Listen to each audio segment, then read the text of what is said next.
What's up, y'all? And welcome back to another episode of On Our Terms with Mo and Nicole, where you're officially tapped into our group chats, text threads, and phone calls after we clock out as beauty bosses. We'll be talking about life, love, relationships, friendships, business, and everything in between, unfiltered and on our terms. And if you don't like what we're saying, stop watching, leave the conversation.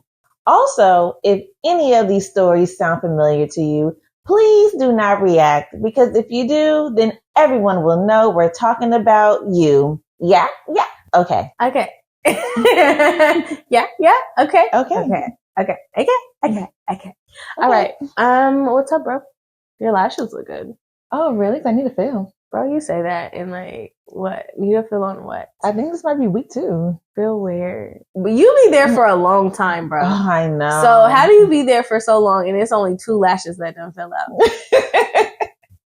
She be doing her thing. You be there for 2 hours for a fill. I know. I hate it. For a fill. And you be 45 minutes. See, I want that. That's because I don't know what your lashes look like up top, because you always have lashes. But I have actually pretty sparse lashes. Do you? Mm-hmm. And I have gaps in my lashes. Did I meet you with no lashes? I'm not sure. I'm not sure.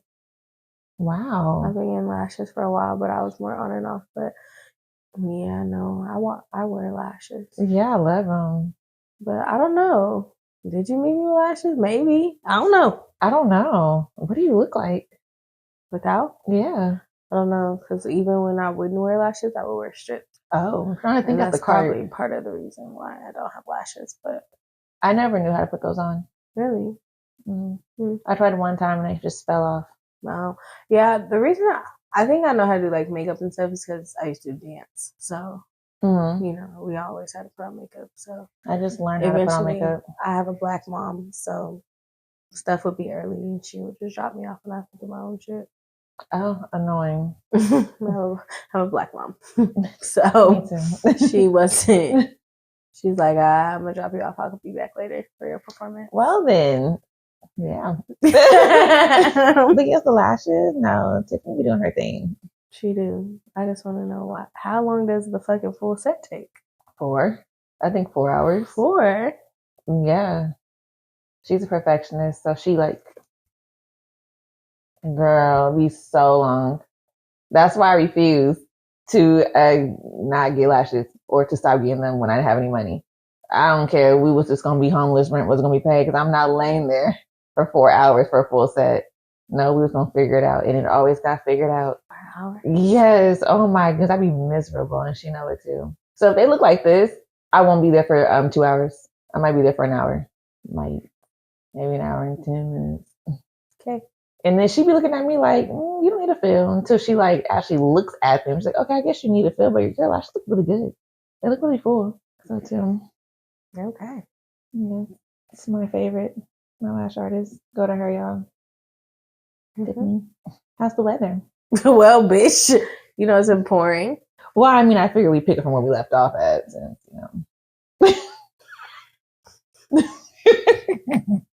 See, this is why I was telling Moni, because I don't like you guys. Because whenever I talk to y'all don't pick up from the same conversation. No. No, because let me tell you, today, me and Moni were on the phone. We're talking about, her brother getting married. And then I got a special phone call. She's like, okay, fine, go talk to him. Mm-hmm. And then maybe like 30 minutes went by. I called her again. She's like, hello. I said, yeah, so the dress I'm going to wear is da-da-da. And she's like, wow, I can always count on you to always pick up from where we left off at. No, because I'm tired of y'all doing the whole fake conversation. Hey, how are you? What's up? No, I'm going to wear the yellow dress. Da-da-da-da. So we might as well pick up from where we left off. First of all, you're talking to also 2 potheads. You're talking about 2 potheads, 2 Libras, 2 airheads. Yeah. Girl, we be everywhere else but on Earth. What are you talking about? Like, y'all do. Yeah. Like, bitch, I be stopping mid-sentence forgetting. And you be like, so what were you saying? Bitch, I don't know. Anyways. Oh my God, you definitely do. Exactly. I be like, what was I saying? I don't know. But yes. I mean, what the fuck? Your skin looks good too. Really? Turn that way. Oh, this side is horrible, friend. Well, yeah, that's my. You know where I'm at when I get some money. You say that. And I don't ever have it. I refuse to like pay discounted prices. So sweet. Your hair looks good. I know. I'm just serving you compliments. I know. I'm done. I mean, thank you, but like, like what? I'm so used to you doing that I'm like, wait a minute, bitch. Thank you. You have no fucking manners. I know, and then thank you. You have no fucking manners. I swear I do. You look cute too. You always look cute though. Thanks. I get my hair done tomorrow. I'm so excited. She's leaving me, y'all. I'm leaving for a few days. Time for you to spend quality time with your man. He said, "Why you not go on the trip?" I was like, "Those are Morgan's friends. I don't know the people. You are very welcome to come." I was like, "I don't know those people. I don't know who I'm going with. I know like 4 of the people. See, and I just know 20 you. of us. So no, it's okay. A yacht. Ooh, I've never on a yacht before. Really? Friend, I didn't have no money at the time when you was, just dropping bands like that. I wasn't dropping bands. I literally went on a trip to Mexico. It was a group trip as well with 15 people. You know when it cut them prices down. Like what? Girl. What? No, because the total you told me, I ain't got that. I mean, it's for fucking 8 days, bro. Yeah, see, I guess we're going to be separated. You know. I'm about to be so sad. My friend can't speak because of his job. Well, I mean, maybe that's sometime you can journal, spend quality time with your man. Yeah, I'm going to have to do that. Why you get so excited? That's if he don't kick me out. He's like, man, Morgan, come back. Oh, God. I can't wait till she can come back. Why you bothering me? No. I'll be talking that man's ear off. You better not be asleep all week. Oh, because you already know it's coming. Don't do it. I'll be awake. No, because I'll be able to call you. I'm going to be 9 hours ahead. So when you're going to sleep, I'll be waking up. Sure. When I'm waking up, you'll be going to sleep. Yeah, we got to get on schedule. We'll be in sync with each other. I asked my, crush if I can just start staying at his place while he's not there. What do you say? No, that's too intimate.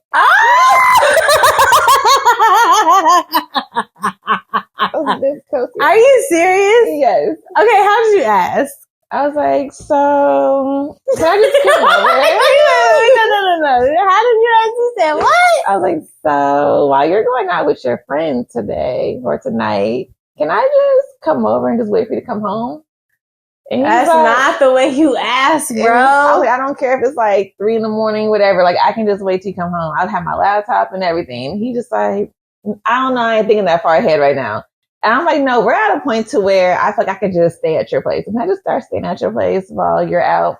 That's a little too intimate. That wasn't the way to ask.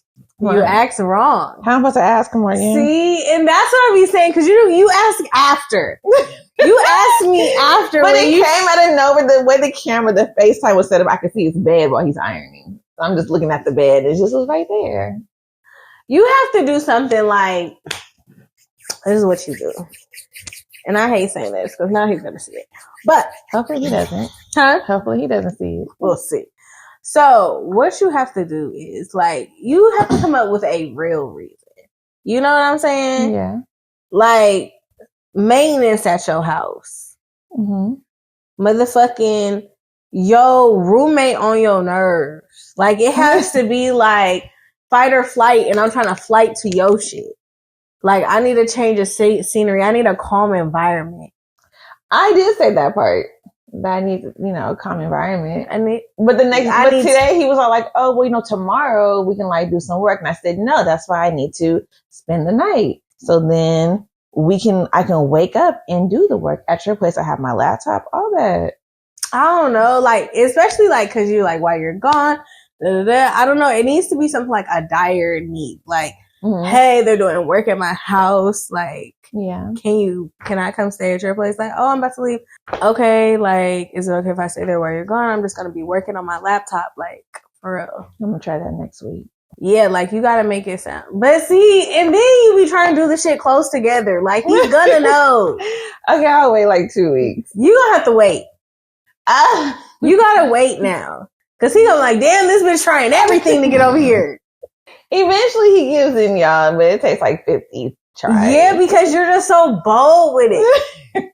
You're just so bold. Like, it gotta be like... He be bold, too. Like, my whole shit flooded, nigga. Like, it gotta be...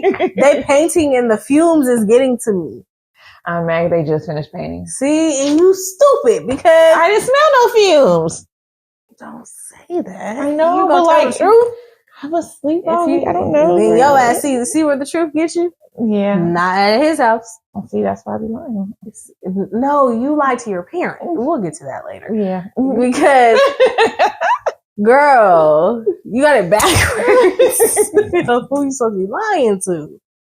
Sister. Oh, sister. You know you're wrong for that.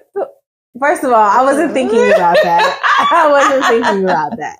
I was not thinking about that. I was not thinking about that. See, all the little shit you done said on this motherfucking podcast. All this little shit that you done said on this podcast. And you were truly get on my nerves. She's fed up with me. I am. Every day. I am. It's a new fed up. I'm gonna miss my man while I'm gone though.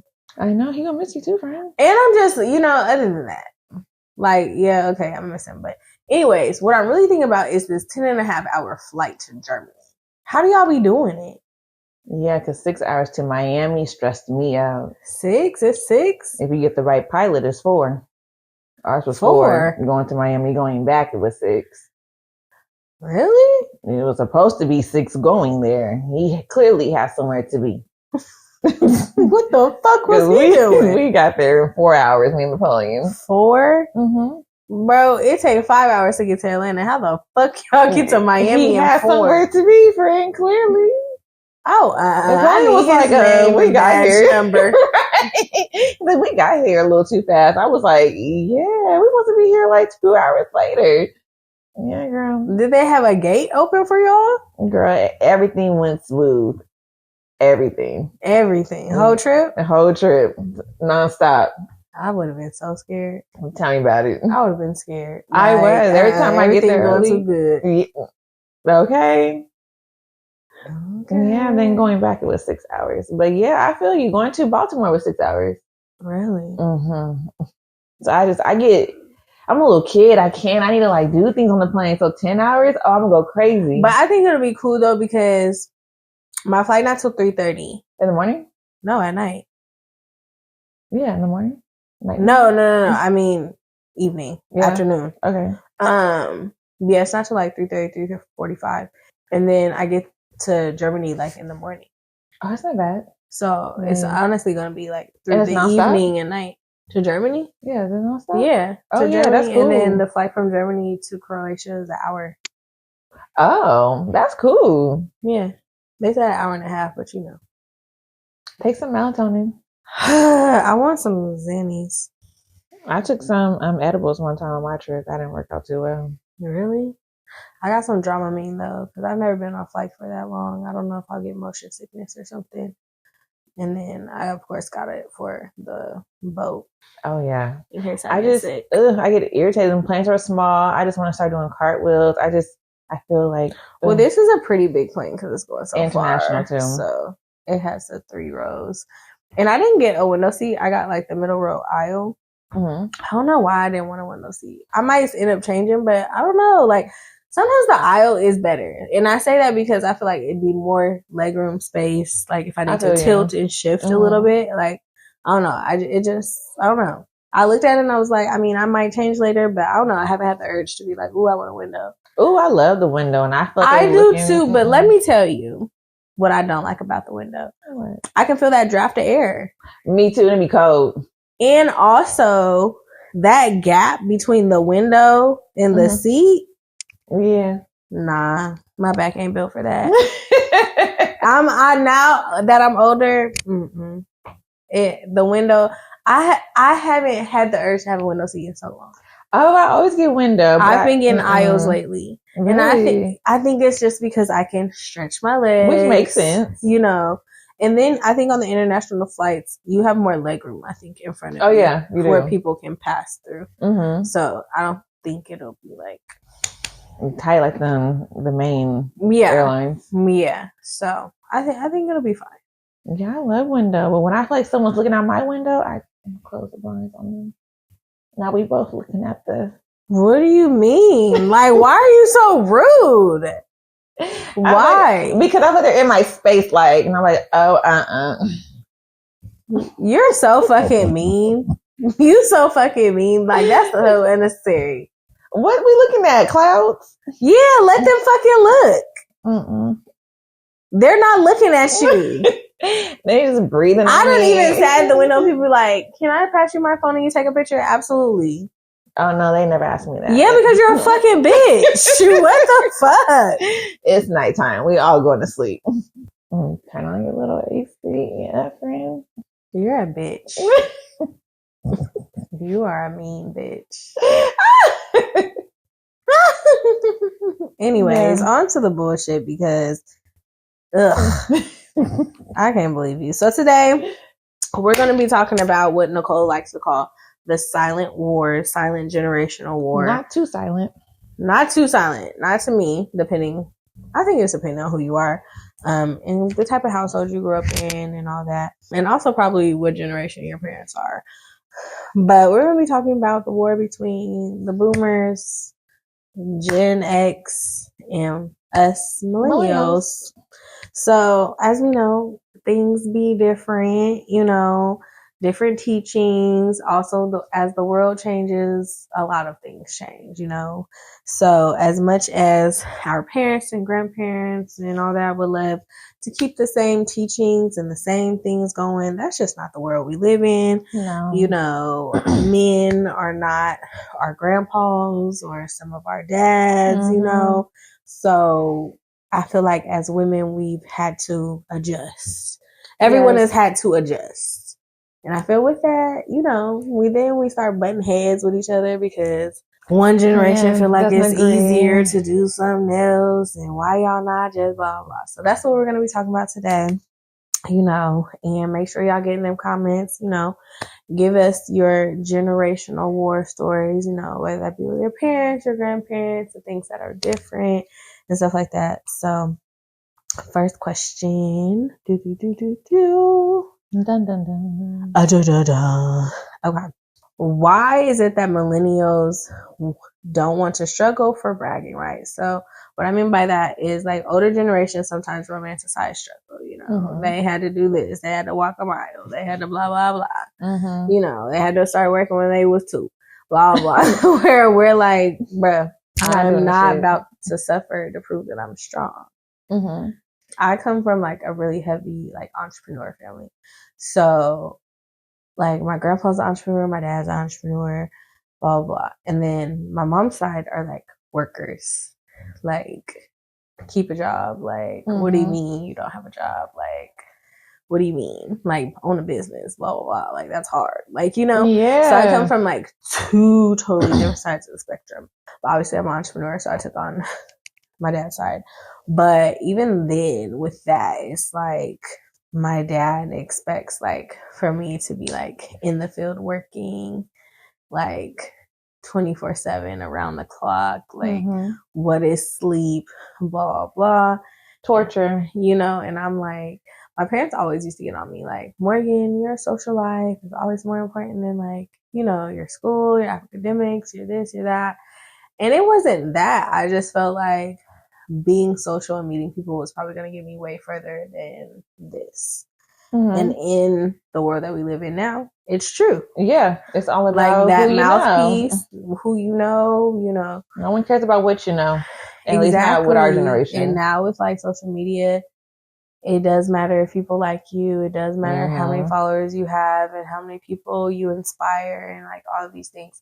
So it's kind of like, I don't know, I think I was ahead of my time where it was just like, I could see the decline, like even in college, of like jobs and like just certain things, like you just started to see the decline, and you know, online shopping, like even ordering Amazon to my damn apartments back then, like even though it might not have been prime, but like, you know, like ordering things and clothes and stuff, like going to the mall, like just became like such a chore. Like, so I started to see like those things decline and realize like, bro, this mouthpiece got to do something. Yeah. So yeah. What's your experience with that?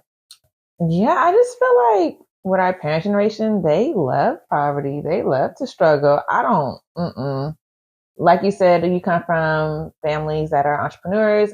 My mom's side, they're entrepreneurs. My dad's side, okay, my dad's a worker. And so, but in my mom's side, some of her family members are just workers and they don't believe in like working for yourself. It was just my great grandparents, I should say, and then my grandma, and that was it. So when I wanted to go off to college and be a business person, my mom was just like, "Are you sure? Like, why? Like, you're not going to make any money." And that was weird to them. It was either be a doctor or a lawyer or what's the other one? I can't think of it at the moment, but like one of those high paying like jobs, those careers. But business, like what? Like that's crazy. Like I was getting judged for it. And I'm like, no, I can do it. I didn't know I was going to be an entrepreneur today, but like business, like look at the people who are in the business field. They're making so much money, like finances or just different coordinators or VPs. Like business runs the world. Yeah. That's like to me the biggest industry. Yeah. Whether y'all like it or not, Trump is the business person. Like that's what it is. So I just like our parents, we just judge you for those type of things. Like, no, you need to have a 9 to 5. You need to work for like 10 plus years. I will say I do admire that our parents the parents in the adults in that generation, they can work for such a long time. For us, it's just like, you get smart with me at the job. Bye. I'm leaving. We don't even give 2-week notices no more. Yeah, but I don't even think the struggle is always like poverty. I think sometimes the struggle is just like the point to me of like being a parent is for your kids to kind of get further with what you've already built. Like, you know, it's kind of like that's the point, like to get ahead. Like, you know, it's not like they won't struggle. They just won't struggle in that way. Like, you know, you can give somebody all the money in the world. If they decide to blow it, that's on them. That's on them. Like, you know, now you're going to see the struggle. But I feel like, you know, making your kids like start from the bottom and I'm not going to give you anything and blah, blah, blah. It's just kind of like, so what was the point? You know what? What was the point of you working that hard?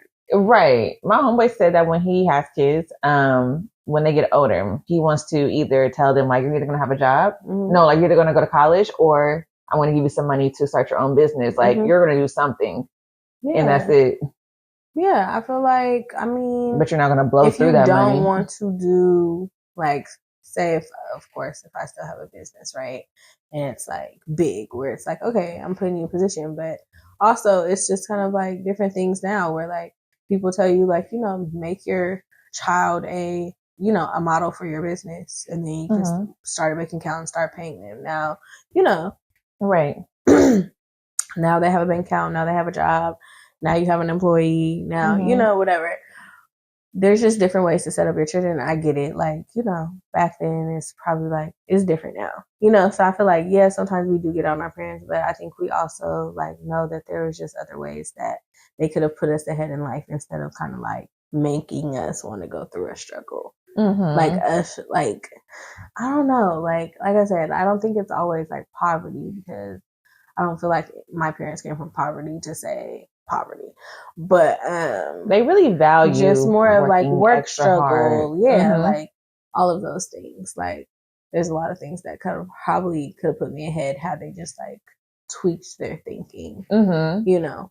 But and it still was going to build character. That's what my mom left my grandma. Working builds character, which is true. But like we don't have to go through or it's that just struggle. Like, like I don't feel like I watch these parents on TikTok all the time. Like I just recently started watching this lady who goes like door to door of her like kids' bedrooms and like asks for their rent and their utilities and gives them a receipt and teaches them how to make sure they're checking their receipts and like stuff like that. And like although it was like kind of annoying because they're like straight up acting, you know, like, but also a good lesson, like, you know, where it's just like, I love things like that. Because it's like you're showing them something. Like it doesn't have to be monetary. It doesn't have to be, like you're rewarding something. Like you're teaching them something that is valuable. Like you're paying them allowance for their work. They know how much they're supposed to get paid an hour or giving them a little checking book. They have little mailboxes. They check their mailboxes for their paychecks. That's so cute. Like, they call they call their parents like, where's my money? You know what I'm saying? Yeah. Like, I don't know. I just feel like, it builds like accountability, character, responsibility. Like there's other ways to put your children ahead other than like handouts. Yeah, I agree. You know what I'm saying? It's that struggle of like, oh, you have to make sure like you're making enough money to get your own apartment and furnishing it. And it's like, okay, if I get the apartment, like you couldn't have had a fund waiting for me so I could furnish it. Or like first month of my rent was paid off. Like I paid rent to my mom for years, right? But like I even told her, I said, don't you think it would have been like great if you even would have put half of that aside for these last few years to make sure when I got my apartment that I'm able to either pay my rent ahead of time or furnish it or whatever. Like, because that's what other parents do. They collect their kids' rent and then they give it back to the kid. Yeah, because like, I do believe like if I didn't pay rent, I probably would still be there because it's kind of like going from 0 to 1,600. It's like, the fuck? What does this mean? But going from 600 to 1,200 to then what you got to do to make it's that like money. Well, if I make 600 I know what I got to do to make 1,200 to make the so I think that was cool, but it was just like when I have kids, if that happens where my child has to live with me in their 20s or whatever, yes, pay me rent, but that's to make sure you're staying accountable and whatever. But of course I got to pay my bills too, and you're going to be using extra utilities. But not that fucking much where I can't put some aside for you. For it to come back to you. Yeah. No, I agree. I mean, I never had to pay rent to my parents. I think I did one time. My dad was like, oh, you have to start like paying rent. I was like, okay, well, here's $1,800 for the rest of the month. And I must have moved out like 3 months later. Like, no, I can pay like my own rent at this point. If I got to pay y'all like in increments, so I'll just give y'all the rest of the year. And then I can just go and get my own apartment. And I did. And then what you said about having money off to the side, my homeboy, he got stabbed because this is about college, but he was just like, Mom, like, you didn't think to put money off to the side for me, like for college? And she was like, no. And he's like, I've noticed that with the baby boomers, like, why don't they do that? Like, why do we have to work really hard? Because I don't know I want to get money for college. But I also feel like when I think about like boomers as parents, I never hear like about them like ever even really complaining about their childhood. Like you never hear them like complain, like they just like they weren't allowed to it. Like like that's what I'm saying. We're like hell no, what the fuck? We have to complain. Or we're just like, this is where we were unhappy, like, or this is why I'm mad at you. This is where it went wrong. This is why we gotta go to therapy. And, stuff like that. Where like I never hear my mom really complain. Like, what's a stigma to them isn't a stigma to us. Yeah. Vice versa, I imagine. And I think that's just so crazy. It's weird. It's so fucking crazy. Because I think about like different things like I've heard like in my family. And I'm just like, damn, like what the fuck? It's weird, huh? We're even now like in family discussions and stuff like that. Like we don't have them formally, but sometimes I like, sometimes I feel like a mediator because I have to be like, okay, this is the disconnect because y'all don't know how to communicate. They lack communication. My grandma who's from the silent generation and my mom who is a millennial. My grandma don't tell nothing. Like we didn't know what my grandma was for a long time. We're just now figuring out just because we have ancestry and stuff like that. You know what I'm saying? Right. But had we not, girl, my grandma would walk around. You can call her whatever you want. Mexican, Asian, white, black, blah, blah, blah. She'd be like, whatever you want me to be, I guess. Girl, she did like a little Janae Aiko. My grandma is mixed. Like, she mixed. But, yeah, like, she come from a generation, they don't even have birth certificates. Like, you know what I'm saying? Which is crazy. Like, they come from, like...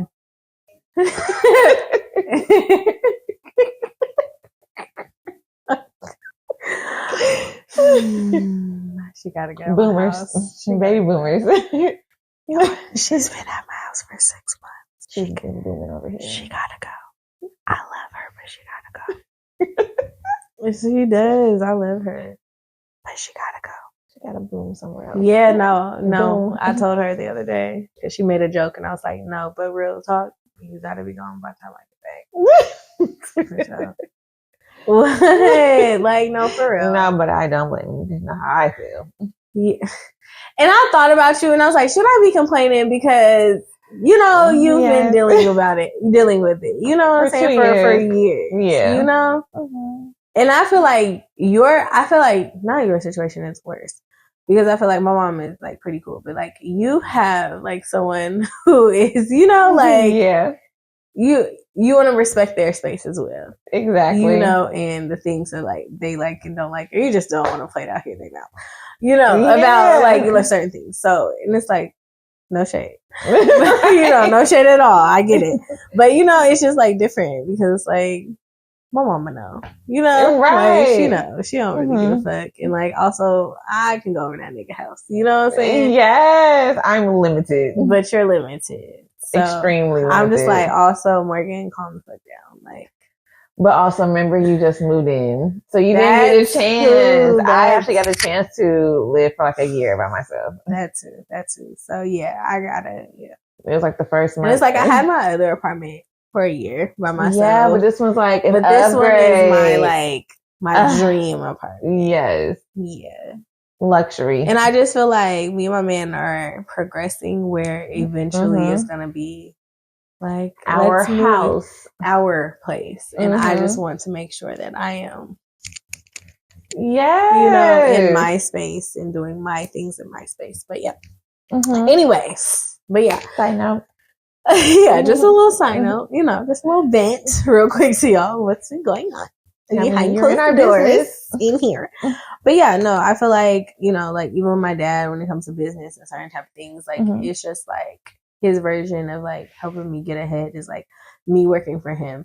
But my dad is hardcore, like he's an ass, like to work with. Like he's just one of those people who's like, when he's frustrated, he wants to yell, he's mad at the world. Yeah. Remember what you said, Olivia Pope's daddy. Yeah, Olivia Pope's dad. My dad is Olivia Pope's dad. So imagine. Yeah. You can't live with him. No, that would drive me insane. You have to like push him off to the side, talk to him every now and then, you love him, but there has to be distance, boundaries. But like, yeah, my dad is a good businessman. He has great ideas. He's good with his hands, building stuff. Like if he just wasn't loco, I would be not living with my parents, but he has like a big ass fucking farm. Like he could build me a tiny house. I could be an esthetician on the farm. I could You have options. But he's loco. And so you gotta create your own your own cheese, like, your own lifestyle. And he's like a controller, so it just be like he'll be trying to tell me what to do, and then it's just a whole thing. And just no. And that's it's just thing. A no. With our parents, or I guess the boomers, I should say, the boomers, they feel like we don't have any structure, but we do have structure. It's just not their type of structure. We have structure. We just have boundaries as well. So like when it comes to work, like, no, we're just not going to put up with certain things. We're not going to stay at a job for 10 plus years. Like a job, get at least 2-3 years out of me. Then it's like, okay, I'm bored. I want to move up. But also it's like, I don't think they understood the change within the workforce. But the thing is, I think where I had kind of like the upside in that, and like that's why I said, is my mom a boomer or is she a Gen X? Boomer. And I say that because like when my mom was working a job that she had for 13, almost probably 20 plus years, she got laid off from. So then I got to see in real time like how like work was changing, where it was just like no one was keeping jobs for 20 plus years anymore. Right. You know what I'm saying? Like even at hospitals, like, you used to hear people like, oh, they've been here for this many years, blah, blah, blah. That is ever changing now. Yeah. So it's like, like they'd be like, oh, you guys don't stick with anything, da, da, da.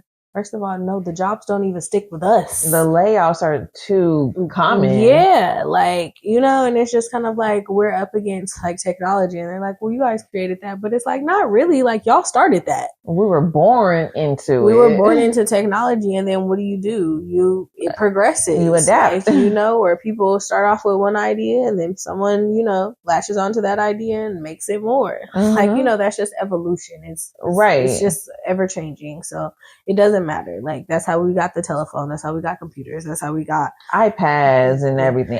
iPhones, Android, yeah, but also everything. like cars. Like, we can go back to simple things. Like, you know, like those things came before we were even born. Right. So it's not us. Like, that's just evolution. You know, and these things we need now. Like, I come from the generation of MapQuest. Okay, I remember when Maps was put on my phone. I remember when Maps was trash. You know, I remember like it was a game changer. There was but it was no trash. Google. It was Ask Jeeves. Yes, friend. You feel me? Like, I had to learn what 0.4 miles was. I had to really read signs. Yeah, niggas really was going around in circles. Oh, we didn't have it where, if there's a block on the road, they're going to tell you. The police are right there. Yeah, once you leave the house and you done printing out them 10 pages. That was what you were getting. Going, that's all it was. There were no updates on the way. And, you can go this way. You're predicting what traffic was going to be like. It should take 45 minutes to get there. Not knowing it's taking longer than that. But you know, when our parents had the actual maps of just like the little veins, how did you know where to go? Bruh. That's anxiety to me. Bruh. How did you know you were going? Like, we're right here. There's so many little veins. Not veins. Veins is crazy. But also, like, just remember, like, do kids know what globes are? Like, I remember being at school and having to know the different continents. The globe and America, Antarctica. Yeah, Australia. Yeah, that's what I'm saying. Like, so, like, there were like, do they have globes anymore? That's what I'm saying. We're used to do that in class. We're probably spinning this fast, guys. You feel me? I remember when we first got computer rooms. Oh yeah, and they were Macs. Yeah, but I'm just saying, do you remember, like, first it probably started with your school getting like 1, 2, or 3 Macs. And then, you know, schools went through remodels. You got computer rooms, all new computers. Now kids are getting iPads to go to school, like, take home with them. You know what I'm saying? So I just feel like sometimes, like, I'm not a typewriter. I used to use it for school. My grandma used to have a typewriter as well. You know, like, yeah, girl, I guess it's just that sometimes I don't think that they understand that, like, yes, there's stores. There's still businesses, right? There are still businesses that probably they even know from, but these businesses a lot of them have gone all online or, you know, all AI or, you know, whatever. So it's just like, no one's keeping jobs. But I can't say, like, living with my mom, like, watching her getting, like, laid off from a job she had for her whole life to then, you know, going through the layoff process, going to, like, little jobs until she found, like, her next job. Like, it was just like, oh, okay. I see how this works, you know? Yeah. Watching. And then I've always seen, like I said, our parents were married for a little bit. So my dad and mom would always have, like, little businesses where they would make and sell stuff or, like, you know, whatever. My dad is very much an entrepreneur. My mom is very much a worker. Yeah, it's the other way around for me, for my parents. My mom is an entrepreneur, but she will work because the boomers can't keep up with our time. So doing the entrepreneur stuff is, like, weird to them. Yeah, I feel like, and I feel like when you saw, like, an entrepreneur, it was, like, more of a trade. Like, you know, it was cooking. It was a shoe person, like, that worked with leather. Like, do you remember the fucking man that used to, like, fix the shoes at Lloyd Center? Any of those kiosks at Lloyd Center. No, it was a store. It was next to the Downs store. Man, I don't know if it was a leather store or whatever, but mom would always take, like, shoes, like, her. Oh, on the main floor upstairs? Yeah. Yes, I would go there for my mom. Yeah. And when their heels would get messed up, he would just install new heels. Yes. We don't have places like that. There was one on Greeley. It closed like a year ago. That came in handy. All them heels. And when I needed my heels done, them places was gone. I just throw them heels away. And now, but we have cheap heels now. Like, yeah, shit, a lot of our shit can't even be fixed. And even if they put as much force as they had to on, like, you know, those type of things, like, bro, this shit wouldn't last a fucking hammer. And they're designed to be cheap, so then you keep going back and spending money with them. So yeah, so we're just dealing with like the different changes for sure. Changes. So it's not that we're lazy or whatever. It's just like things have changed. Like, and I even feel bad for like, well, I feel bad for them. I don't think they feel bad for themselves. But like Gen Zers, like we used to have jobs at the mall and you know stuff like that, where it's like they don't have that. Yeah, it's almost like fast food or nothing, or you know, or I don't know if SEI still does it where like, you know, they would go to like summer camp and get paid. Oh, yeah. Or like, you have the rec, like they would go like do volunteer work, but they would get paid. Like, you know, like kids don't have swim lessons like that anymore. No reading part. Reading trees. Yeah. I was reading up in there. You know what I'm saying? So it's different. It's different, bro. They missed out. What are our kids gonna have? Like they don't have jobs now, so imagine when they get older and are trying to find they're not being lifeguards no more. Where honestly now you see more kid entrepreneurs. These little these boys that have clothing lines and makeup and nails and lip gloss lines. Like I would have never thought of that as a kid. I was using the smackers, not making my own smackers. But see, maybe my dad being an entrepreneur, he'd be like, "You can do that. I'll go buy the stuff." Oh, that's dope. Yeah, like my dad, girl, I was doing nails one day. I had the whole manicure shit, the bows, the everything. Oh, that's cute. I used to have everything, girl. Then I remember they bought me some clippers. I was clipping hair. Not you was a barber. In college, I was doing quick weaves. I was gonna do hair in college too. I had like the scissors and everything because I taught myself all that just from being around my grandma. But I was like, I was gonna do my hair. Yeah, and before I left, my hairstylist, she was like, "Okay, these are all the things you use on your hair, and I know you're gonna try to dye it, so make sure you do this." And yeah, I learned how to do my weave. Girl, I had a new weave every week. I was at the hair store in Mississippi every week, getting a new weave, getting new packs of hair, more hair glue, more caps, all that. And before that, I would have never worn like no weave, no nothing. I don't know. Yeah, surviving college. Yeah, I look cute somehow. Okay, and then I came back and I went through the natural girl era, but that was a tough era for us, bruh. The twist outs and shit, that just wasn't me, bro. Yeah, I teach myself. When I tell you, that was when people talk about ugly face. That was an ugly face for me. Girl, the relaxer and the natural face was so ugly. It was ugly, and it was just like I didn't do the big chop. I just let it be. Yeah, me too. But it was just like still like, you know, it was just like when you like me, you have that hair, the op hair. I'm the op. Yeah, you're the op. I have Foresty Kuta Kente. And it's just like that hair is like once you wet it, baby, we gotta do it. You know, it's not like when people used to talk about wash and go. What the fuck is a wash and go when you got 4C? Like, you know what I'm saying? So it was just like, bitch, a twist out is only lasting however long. Yeah, braid out. But once I motherfucking wet this shit, I gotta find something to do with it. Quickly. I can't lay on this shit. It's gonna be. You can't slick it down. There's no such thing as slicking down 4C hair, and the girls are lying. They say you can't. Ew. You can. The way you have to, though, you have to go literally in layers. You got to start from the middle and gel it out in layers. Yes. That's a lot of product buildup. Correct. You'll be taking it out tomorrow, or you better leave it in that motherfucker all week. Don't like Gorilla Girl.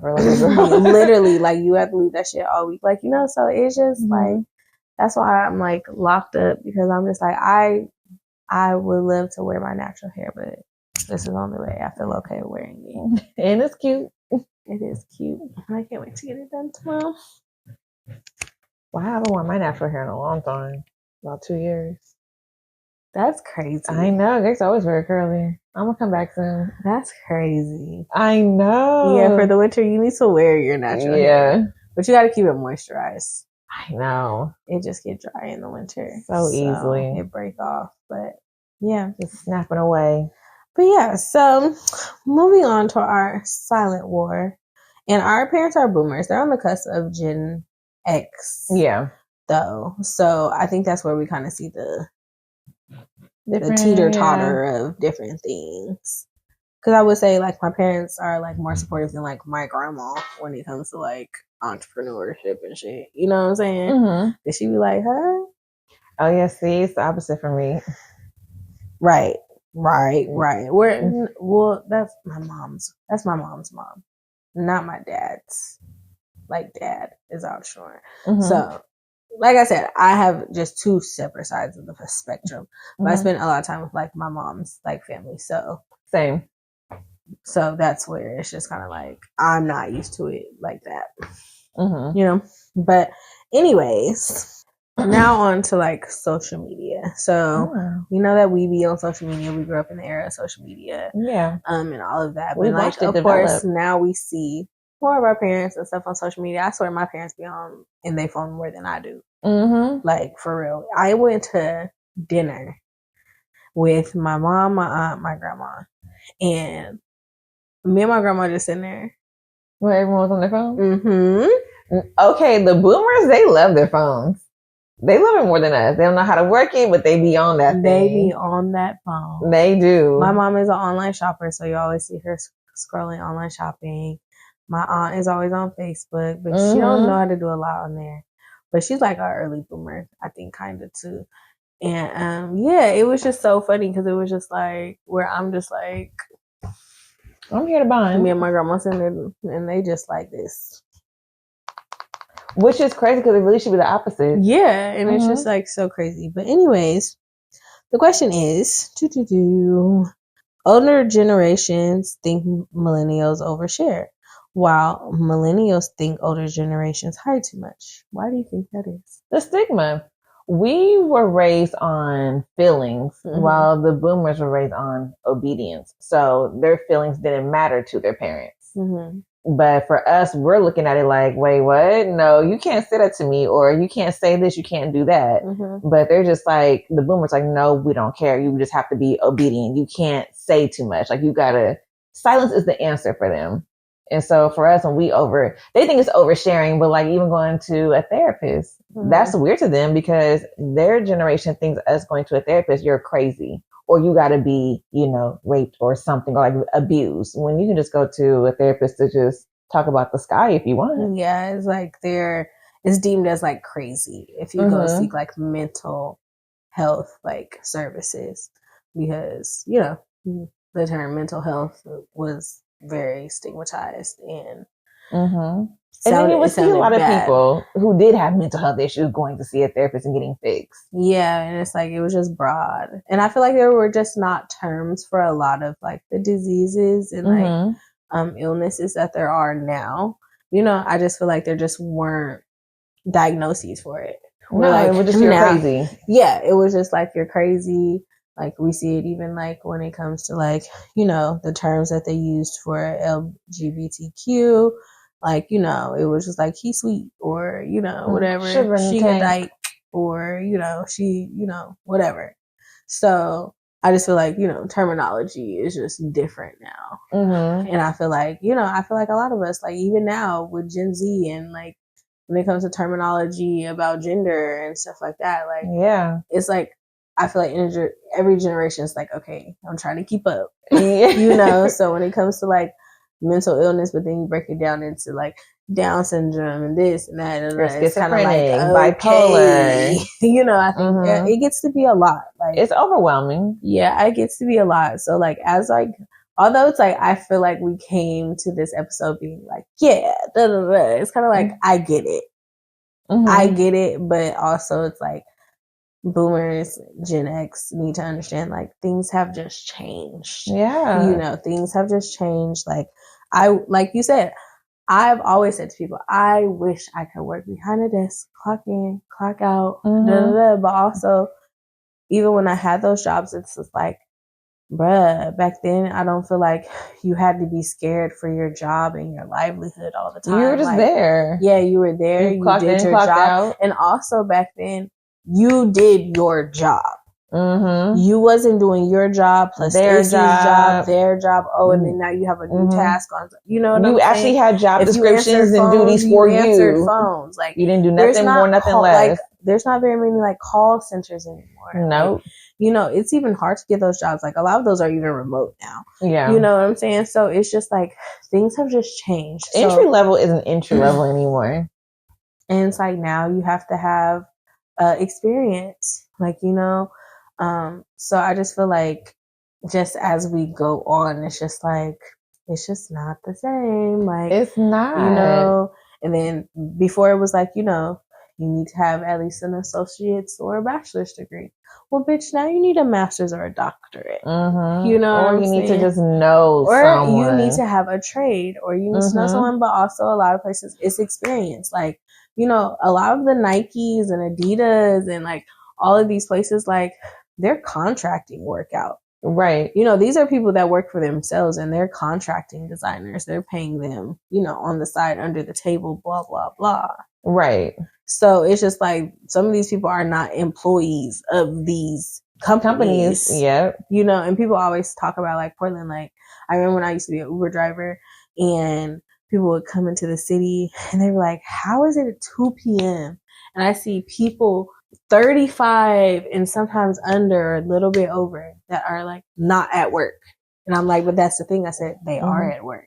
And I be saying that too sometimes. Like, I'm like, they are at work. I said, they could totally be at work right now. I said, they could be an artist. They could be a contractor. They could be an event planner. They could be anything. I said, like me right now, I'm driving you. So like, say I don't have someone in the back of my car. Someone probably thinking I'm just out here cruising. Right. You know what I'm saying? I said, so you're waiting for just passengers. because you see them walking around, I said, they could very well be working. You know, a lot of TV shows are, you know, here, and movies are shot here. And, you know, so it's just like, don't always think that people aren't working because you see them out and about. Like, we didn't used to see that before when we were kids. There was no rush hour all day, every day. People was literally at work from 8 to 5. And then you had that time of like 12 to 1 where like, that was lunchtime, and then no traffic until 5 o'clock. Now everyone's an entrepreneur. Everyone, like you said, they do have a job. You just see them roaming, but they're probably content creators or something. You see traffic all day, every day. Yeah, it's traffic all day, and it's a lot of people are working remotely. You know, like, even as long as you got one of these and a laptop or a iPad or whatever. You're good. You can be anywhere in this fucking world. Anywhere in this fucking world. You don't need an office or a desk anymore. Yeah. So I think it's just very interesting. But also when it comes to like oversharing, like on social media, like, you know, we get on there, people cry, people put their children on there, people have babies on there. Yeah. Like, people are having sex on the internet, like doing drugs, they're doing everything. They're doing everything. And to a sense, yes, I feel like people are too out there. But I do feel like we did, but I feel like a lot of us has drawn back a lot into like privacy and wanting to be private. And I think that's because we were the first ones to put ourselves out there, especially on social media. And now we see like, you know, we came from Vine and MySpace, and you know, we were getting comfortable with putting ourselves out there, and it wasn't it wasn't even putting ourselves, it was like our personalities. Like, you know, it was like everything wasn't aesthetic. You know, it was your people true just self. Your true fucking self, like moments with your friends. And like, I just feel like we're kind of getting back to that. But I feel like millennials were the first to like put that out there, like not our best sides out there. With no shame. Like, we were cool. It was comfortable. It was fun. It was authentic. And I feel like it was with less criticism. Whereas now it's like, too structured. Everyone aesthetics. has their own opinion.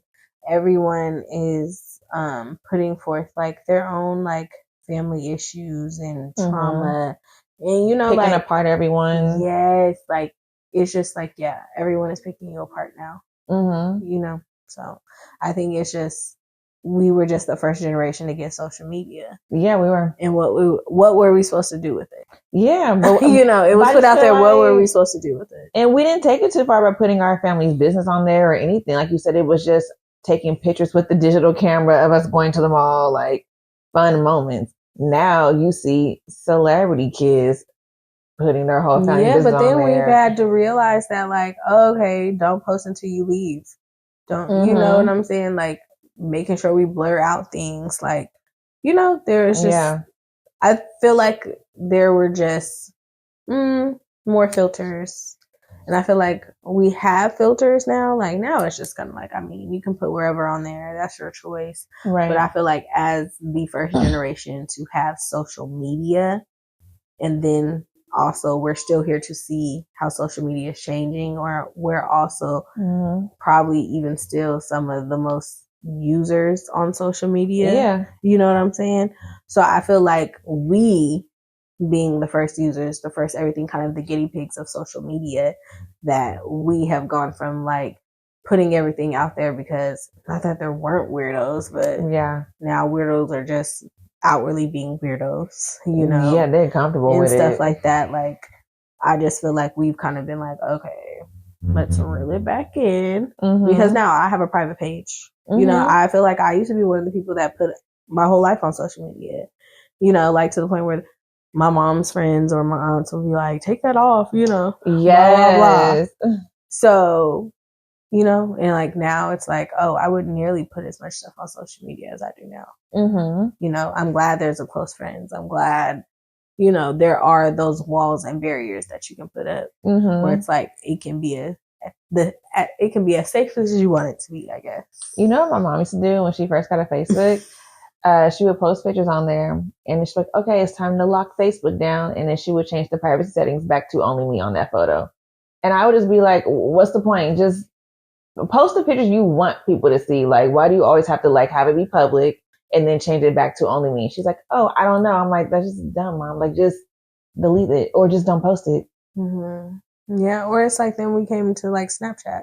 Where that was the point of Snapchat, is to basically show people what you were doing in real time, in those 24 hours, and putting your location and blah blah and da da da. But now it's scary. But not just now. But it's like then we ran into, you know, literally terrorist attacks and wars and blah blah. Where it's like now we have other nations that are on these platforms with us, that are actually, you know, enemies of our country and worldwide. And now we have racism that we're encountering more on social media, all the isms, you know, where before, like, no, social media became very political, instead of fun. Well, it became, but I think that was also kind of the point too, like free speech. Like we never had that. Like our parents never had that, so that was kind of the point. But now it's negative. That's what I'm saying. It's like we had to, millennials reel it back in. Like Gen Zers, I feel like they still put their lives out. Absolutely. You know, they put their lives out there. But us as millennials, it's like we were the guinea pigs of this whole thing. So now I think we have had to be like, okay, like this is can't strange. put anything. Like you see, millennials are the people that are like, okay, I'm not putting my baby on there until they're 3. Okay, I'm gonna put an emoji on there. Okay, I'm not gonna tell y'all I got married until my 1-year anniversary. Like that's us. But it was like that because we were always told, don't talk to people on the internet. Like like you said, the guinea pigs. But I'm saying, like, we went from it being a space where it was like, yeah, it was just your friends. Yeah. To now you are meeting Marco from fucking Dubai. That's what I'm saying. Your friend. That's what I was saying. It's like we could overshare because it was our friends. Now we're talking to the whole world. Especially on Twitter. I made so many friends. Yeah. So I'm just saying we were the guinea pigs of this whole evolution of, you know, where it was like, yes, we had to reel it back in from me being like, I'm talking to just people at Grant, people at St. Mary's, people at Benson, to now, like I said, I'm talking to Marco in fucking Dubai. Talking about, hey, how you so doing? Now I have to reel it back in because I don't need Marco knowing what the fuck I'm doing. Yeah, because then they get too I don't need to post the fucking location of where I'm at so then Marco from Dubai can buy a fucking ticket and now he's outside of my fucking apartment. Talking about I'm in your city. That's what I mean by like oversharing, and we've had to reel it back in. Like, you know, and our parents are just kind of like, they don't overshare. At the beach. Okay, the pictures they all take the same photos, and it's so funny to me. Yeah, they suck at selfies. So it's just like, you know, I'm not saying they're not used to having the phone in their hands, because they do, but they still don't even use it the way we use it. Like my aunt has a phone.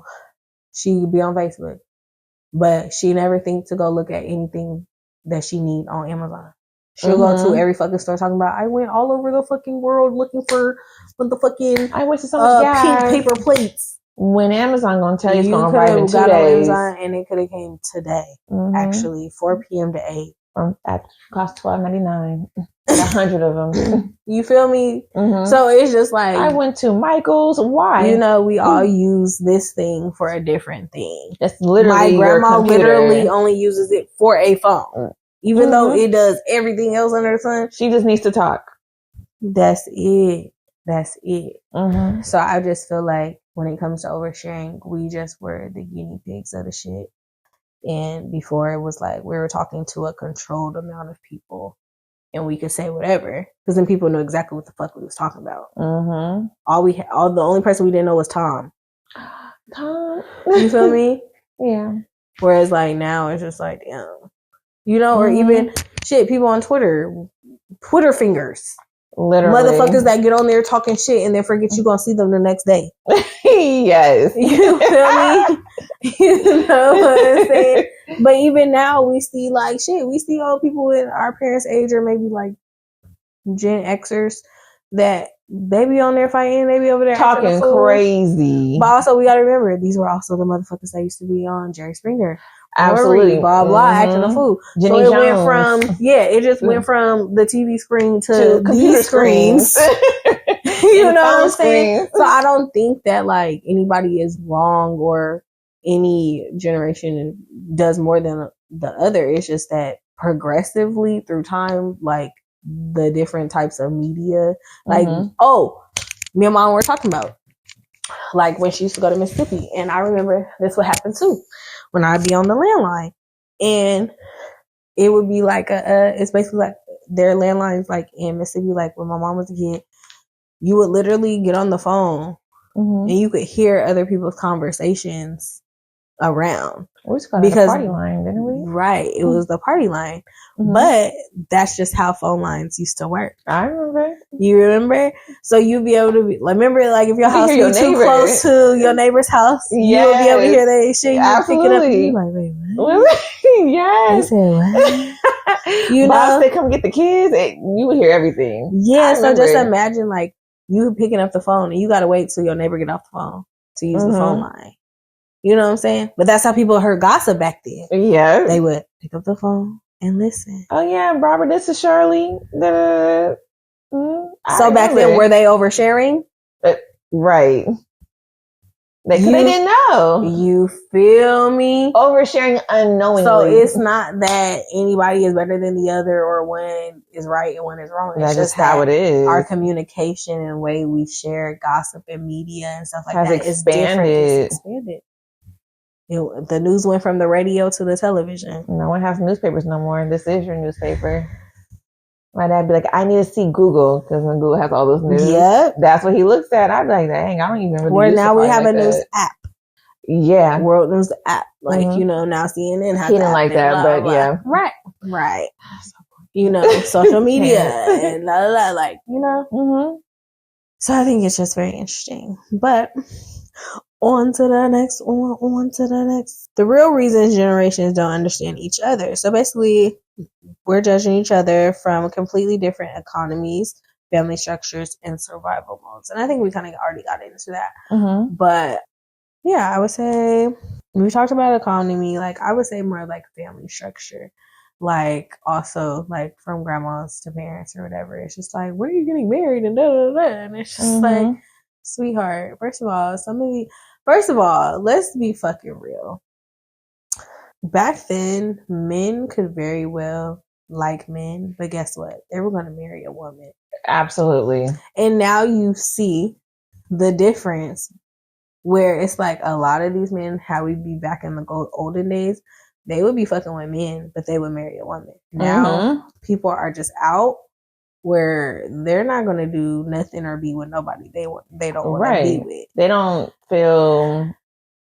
feel inclined to like fake it. They don't have any shame anymore. They're just like, you know what, I can be my true self. well, not, I won't say people aren't killing people for being gay or whatever, but you know, it's just like, there's communities now that will help protect you. Right. You know, like, it's like I said, my grandma comes from the silent generation. They wasn't gonna do shit. They was gonna let it happen. Right. And let it happen. Turn the other way. Yeah. Like, I don't like my grandma. You see it. Like, I can see why they're called the silent generation. Yeah. My grandma is a minding my own business. Yeah. What? And then I'll be like, girl, sit on the news. Oh yeah, I saw that. That's not none of my business. Yeah. You know, and I feel like because I was around her so much, and then like my mom has 2 sisters, but they were 10 and 12 years older than her. So, you know, she wasn't with them a lot.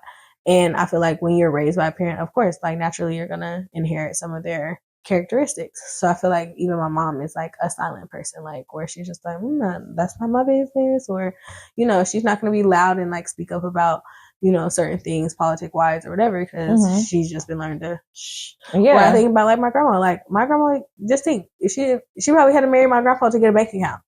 Yeah, that's a different time. You know, like that's a different time. Like I want to ask her when she got her first bank account. Like, how old was she?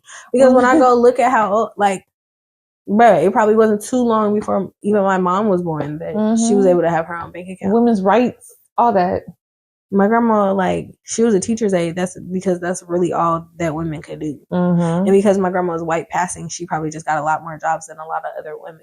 Right. Especially like black women. You know, just because she's white passing. I would take advantage of that too. Exactly, of course. So I just feel like, you know, like when it comes to families, and even it's like grandma or mom, like these niggas is not the same like chivalrous niggas, bro. Like they're not. You gotta hope that like, thank God my boyfriend, his parents are like 70 something. You know, thank God they come from that era. Right. You know, whatever. Cause bitch, I mean, I still could be doomed, but you know what I'm saying? No, I feel you. Like, I'm just lucky that he have some moral compass. Yeah. You know, in some form of like chivalry and being a man and, you know, being helpful. And opening doors. Yeah. Like, I'm just thankful. Because a lot of them are not doing that. Because like, I always tell people like, my experience, like my dad is a boomer. But like I said, come from the struggle and My dad, and don't get on my dad, y'all. I don't, you know, that he's him and I survived.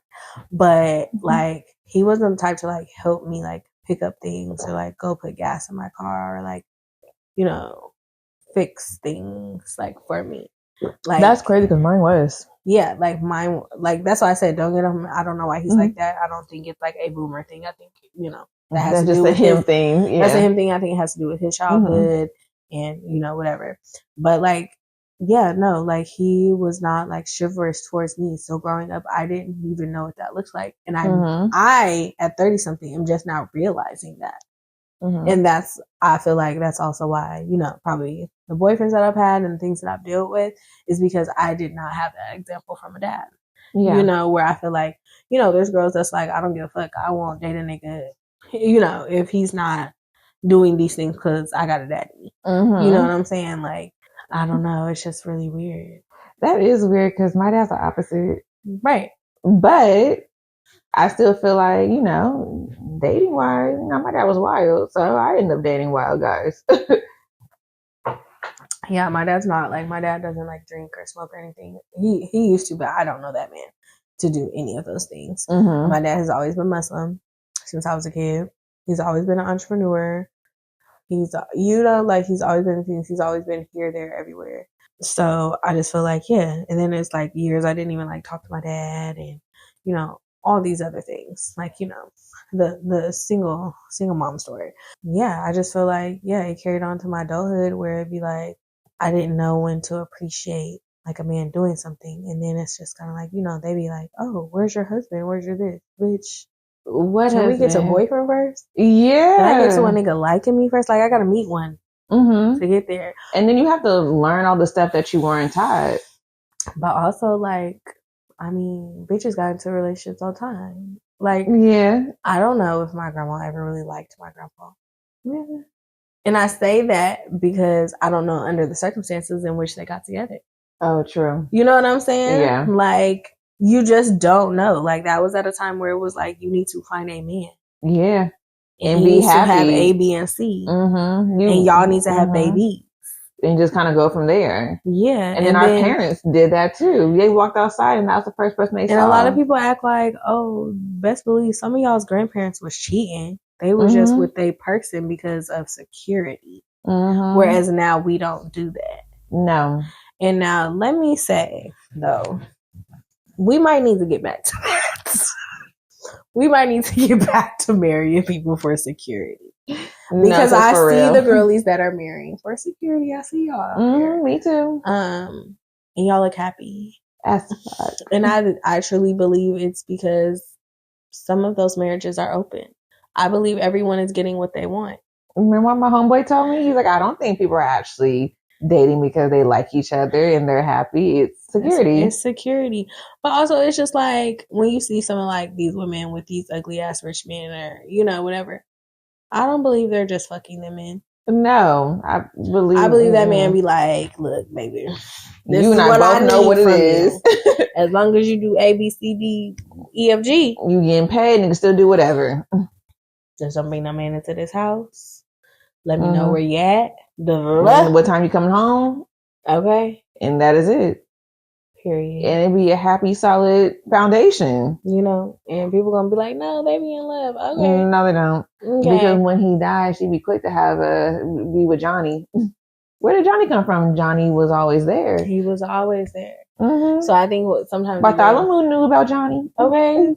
And I think sometimes when we see these social media couples that be like the age gaps with the old man, with the, you know, whatever. And granted, I think some of them are in love. You know? Absolutely. Because there are some women who do like older men.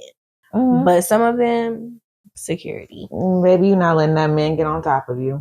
And like sometimes, I'm sorry, sometimes I do be feeling like y'all be pushing back too much. Like, sometimes I do wish it was the olden days where some of you bitches shut the fuck up. Let the man lead. Ooh, child! Let the man lead. When I tell you. I feel like we're the only ones that get it. And yes, I said the only ones. The only ones that get I was zip. Let the man lead, please. It's always just, he not going to tell me what to do. And that's why I side with the boomers. That's why I said I side with the boomers with that. That's exactly why I said I think part of us, I think we do need to sometimes get back to we need to reel it in because the millennials. Because some of y'all is dying broke, tired, hungry, playing loveless, miserable. Because y'all won't do this, y'all won't do that. I don't need a man for this. Remember I told you my friend got mad that a nigga ordered for me? Huh? Remember I told you my friend got mad because a man was polite and ordered for me for dinner? Like, for what? She was so mad, y'all. She said, I don't like that. I would never let a man order for me. Baby, I tell a man what I like. I want the Brussels sprouts. The lady wants the Brussels sprouts. And guess where I'm going to go? To the powder room. Okay, and freshen up. Okay. Get everything, pat my face. All that. While all that is handled, and guess what? I'm waiting for me when I get back. My drink. The silverware. The food. Because what? The girlies hated goofy. She was so mad. Like, I don't like that. Goofy. The type of man she has today, don't do none of that. Goofy. Not me. I sit back like a princess. Babe, I want this and that. Goofy. What? No, I'm siding with the boomers with that. Goofy. Because my daddy orders from my mom. She'll take the French onion soup with this and that and this, and then her drink, lemon drop, all that. My mom just be like, oh, I love it. Like, I live for that. Cool? Like, there's just some things that I'm just like, we need to get back to. I get being independent when need be. I get getting things done because you need to. Right. But also, I get learning how to do these things because I will always stand on this. People die. You can live a soft life all you want, but make sure weekly you're doing something domestic because that man could die. Absolutely. You feel me? And yes, we have task rabbits and stuff like that, but sis, you don't need to spend more money on a task rabbit. You know what I'm saying? And some of you bitches, honestly, y'all letting these niggas pass. Like, and I've let these niggas pass. Yeah. I'm sorry. I'm not having no man no more without a toolkit. You need a toolbox. Mm-hmm. My grandpa had a whole shed. Yes, he built the shed. Grandpa built the fucking shed. Y'all not building no more. He built it and you walk inside and it's just tools everywhere. When I tell you he had a table in there, he could go in there and make you any fucking thing. Anything. Oh, didn't I tell my grandpa built me a sandbox? My grandma's husband? Sandbox in the backyard of a house at Cocoa Street. I watched him do it. Him, my dad, and my uncle out there with the hammers and the little belt with all the tools. Building a fence. Oh, the fences that got built around our parents. They didn't have the electric screwdriver. They had the manual screwdriver. The strength right there. My grandpa had an axe up in that bitch. Mm-hmm. Chop down the trees or, Yeah, same my dad. They got wood. Chainsaw. Do all the shrubs. Yes. Before, everything became wireless. Built my grandma's planter boxes. Now she had motherfucking full garden. Oh, he built my grandma a patio. And it was so nice. Yeah. See, but y'all want to be independent so bad. Learn to receive. Y'all want to pay for a task rabbit. Y'all want to pay for somebody else's nigga to come. Yeah. Okay. No. Okay. Learn to receive when a man wants to do something for you. I have to learn y'all that. are going to sit here and be like, well, I'm not going 50-50 with that man. Once again, let's talk about the changes of economy. Okay? Absolutely. Y'all be telling the man, if you don't make enough to take care of a woman, you shouldn't be with nobody. Bitch, come the fuck on. Be for real. Come the fuck on. Because our parents come from the generation where, the man could provide, but again, things have changed. 50-50 is available. Of course, do what's best for your relationship. It's not fucking $10,000 for a house anymore. Bitch. No. We're talking about $1 million houses. With no backyard or basement. You get a little shrub. That's what I'm saying. Like, you get a little pathway. Like, be fucking for real. Mm-hmm. Be fucking for real. Because, bitch, also, y'all don't want to do nothing anyways. Right. Because some of y'all don't want to take care of the children or the house. Y'all want to go shopping. Mm-hmm.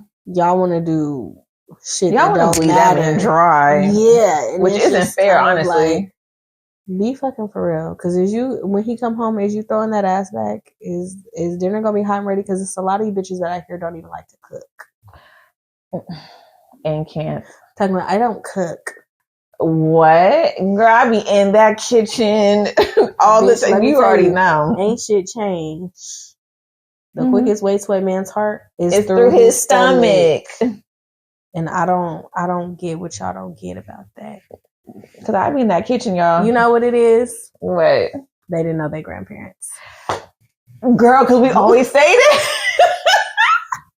I keep forgetting because you're like the only one I know that knew your grandparents. Like, and the thing is, it's not just didn't meet your grandparents. You didn't get to spend time with them. Like, their grandparents were low key already gone to the upper room. Like, it'd be just weird because I'd be like, wait, you didn't meet your grandparents? They're like, no. You didn't meet your great grandparents? Oh, I got one last living grandma that's still alive, baby. Like, what you mean you don't know your grandparents? Both my grandparents alive. I got one grandpa still alive. You didn't stay over there for the week and how to get disciplined. And I knew my great grandma. We used to always go to her house. My great grandma died when I was 16. That was not that long ago. What? You feel me? Same. I think my great grandma didn't die until I was in college. Exactly. Mm-hmm. Shoot, my grandma just died. That's the problem. Y'all didn't grow up with y'all great grandparents and y'all grandparents, so I feel like y'all everything's weird to you. Y'all didn't see life. Mm-hmm. You know, like even watching my grandma, like watching her, like she worked, but then like she volunteered. She was, you know, like, or my grandma, she always came to like my field trips and stuff. Same. You know, my grandpa, like when he was like able. Like when he could walk and stuff before like his strokes and stuff. Like I said, he would do like his little shit. Like, you know, like I said, he had tools and, you know, would fix stuff. I think fixed my bikes, took my training wheels off. Like, you know, he did all those things. So, and like, you know, my grandma cooked and stuff. They didn't have grandparents, at least grandpas that was a building in front of them. Yeah, but my grandpa fixing cars and getting to work like that.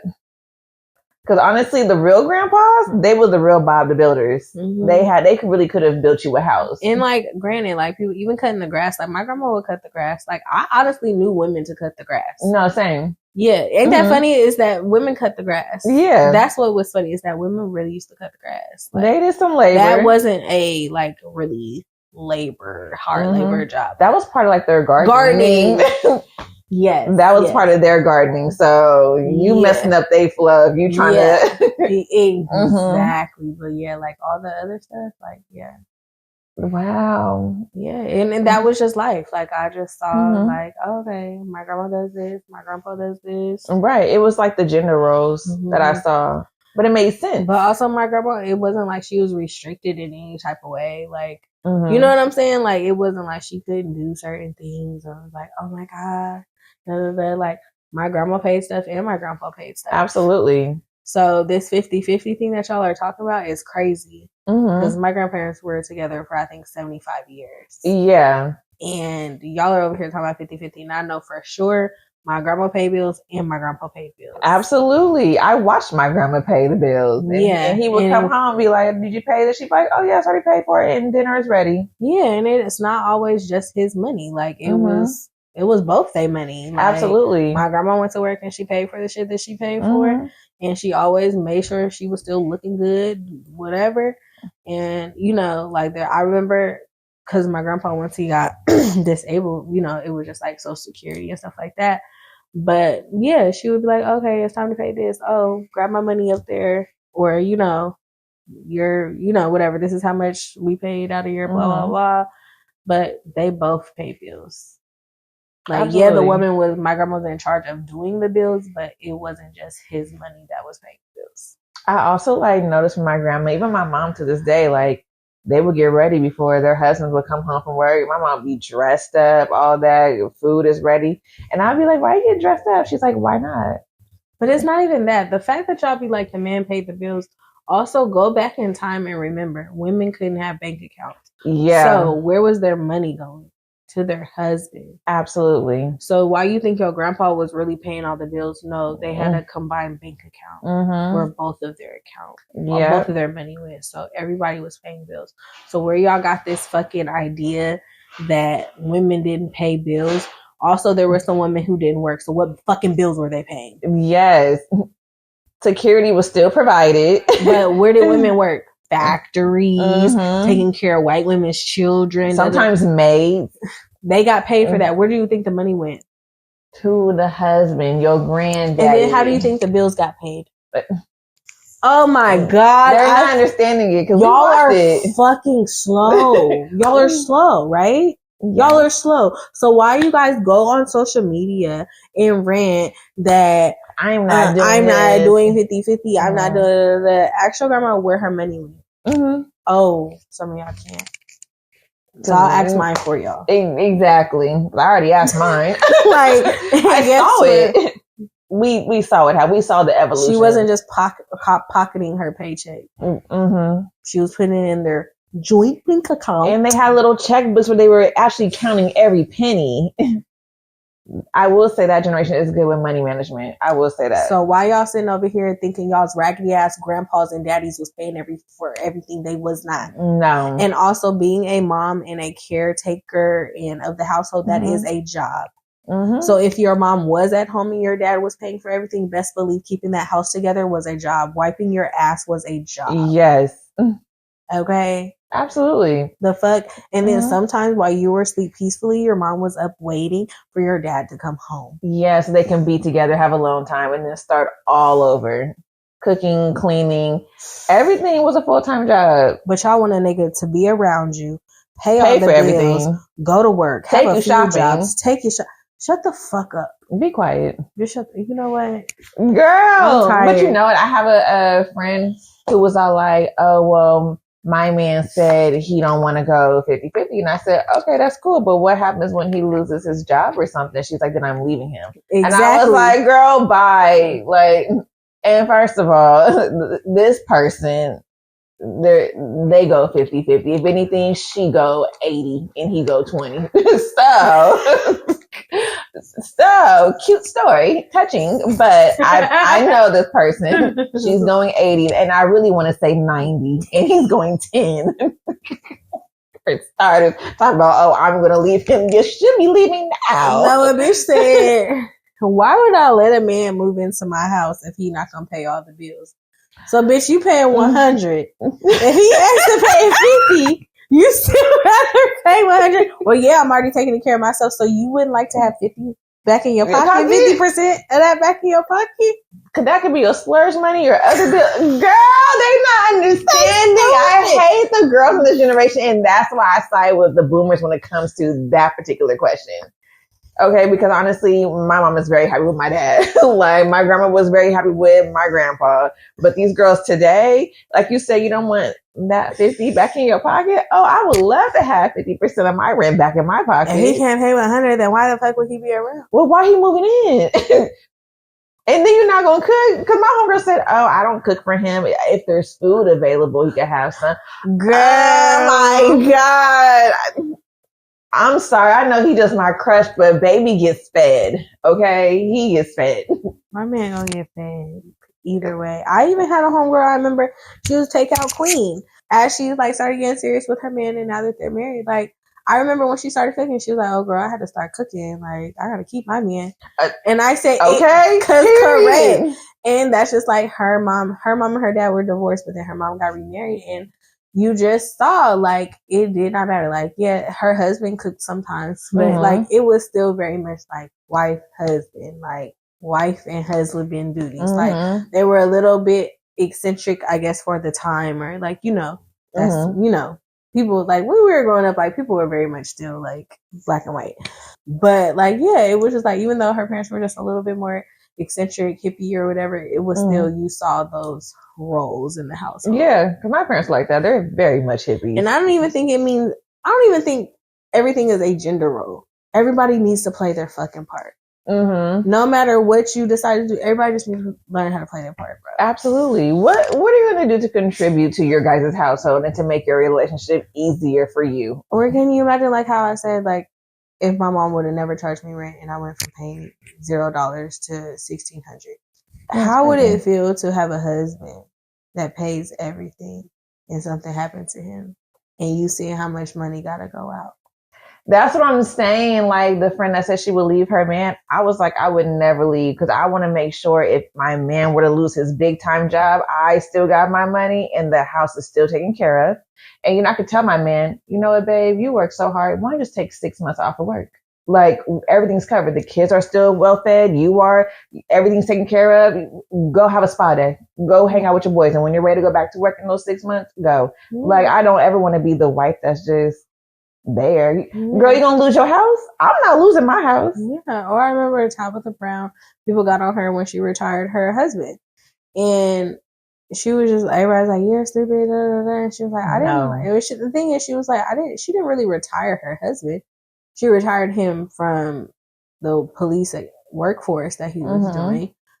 But she gave him money to start his own thing. Right. To do what he really loved, because also they're 40 something. So who you wanted your man to die doing something he hated doing, waking up, dreading his job. Also, you're blowing up on social media, you're traveling, you're blah blah. You don't think he want to be by your side, right? You know, and people got on her, was talking shit. He's not a man, da, da, da, da. And they was just like, that's so corny to me. Y'all be having shit so backwards, and it be people, y'all not in a relationship. Y'all don't even be close to a relationship. Y'all don't even be talking to nobody. Y'all want y'all man or whoever, your crush, whatever, to be a slave. If I could retire my crush, I would, and we'd be perfectly fine. I swear, I didn't tell my man, like, okay, babe, the next year, if I blow up and make this amount of money that I've projected to make, are you willing to quit your job and work for me? His ass said yes. Period. When I tell you I've asked 3 niggas this, the other 2, no, hell no. I feel like a bitch. And that's why they still clocking in today. This nigga said yes. Yes. Because also I do believe... And that's not me asking him to be with me day and night. Every day. That's telling me I will hire you. It don't matter. I mean, you could be doing something and it has nothing to do with me being there. Make your man's life easier, just like he's making your life easier. I do believe in that, but and girls want making to make sure their you life can hard. be at home at a decent hour. We can spend time together. We can take vacations together. We can do all these things together. We have freedom. Okay. But y'all want y'all men to be slaves and not give you any attention? Y'all want him to he's have never 3 around. jobs. Exactly. I remember my nigga told me, he was like, yeah, my dad's been working and he's 75. I said, your dad is 75 still working? He's like, yeah. And this was when we first started talking, y'all. And he was like, yeah, and I'm going to try to get another job. Mind you, at this time he has 2. So I said, get another one. Yeah, and I'm going to be probably working till that long. I said, no man of mine will be working until 75. And as for that 3rd job, nah. And men always die first because they be stressed out. They doing everything. They be dying. Like, no, I don't want my man working until he's 75. And my man is a giant.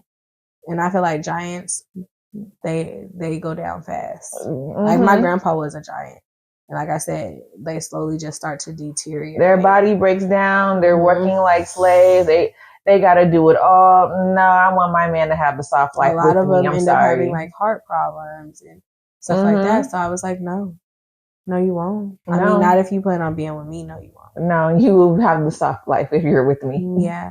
So I feel like, our outlook on like family structure and stuff generation wise, because we watched our grandparents to our parents to like now, I feel like we kind of have the same thinking. And remember that one time I asked you, like, do you really want a family because you want a family or because you feel like because that's what we were taught? Like, you're like, no, I really do. And where I was saying, like, I struggle with being like, is that something that I really want? And I just saw like a post about it where it was like, it's not that some women don't want kids, it's because they're scared. Yeah. And it's because I've seen the single mom life, I've seen how that trickles down. I've seen the things. So it's not always that I don't want them. It's just like, I'm a little nervous. Like, it's not nervous to be a bad mom. It's more nervous to be like, I didn't do this alone. So why am I alone? Picking the wrong man. And you never know if it's the wrong man. Correct. So that's the scary part. Why I say I struggle sometimes with being like, do I really want children? Because like, also I love my life and I love, everything's going great. Yeah. And then also I see my friends who are 40 they have and the freedom and, everything goes to them. They can be selfish. Yeah. But then also I know that deep down inside, it's like, no, I do. Like, I do have that feeling. And I do feel that now because I am older. And if I decide to have kids, 35 up, that, I'm in a different headspace than 20 something, I'm not struggling like how I was. Like, right. And I feel like even when it comes to men, I have a better picker. Yeah. I've taken my time. So, although we are scared to be the 30-some and 40-some-year-olds mom, we got to think about like the Kim K's. We got to think about the Beyoncés. We have to think about the Rihannas. Yeah, we have to think about the people who literally built their empires. Because our parents, the boomers, didn't do that. They were just told from their parents, you meet someone and you go straight to having kids, a family, marriage, all that. There was no be selfish. And then, they'll still tell you, like, your eggs are cracking. Right. Like, your eggs are cracking. They're getting older. When we very well know that there are women having babies at 45 and 50. Yeah. So it's just kind of like changing it's not our my mindset. Ideal, but yeah. But I'm just saying, it's like, true. It could happen. Like, you don't know. Like, I could see you having a baby at 40. Just because we're 30 something, the times are different, and you do Pilates, you work out, you'll have the body for it, and at that time, like, we act like we're going to feel old at 40, bitch, we're halfway there. Yeah, and I feel pretty young, still sitting on tables dancing. And then at that time, it's like, bitch, you also will probably have the money to be like, nanny. Yeah, because they say and by 45, that's when you start making real money anyways. Yeah, so it's like, nanny.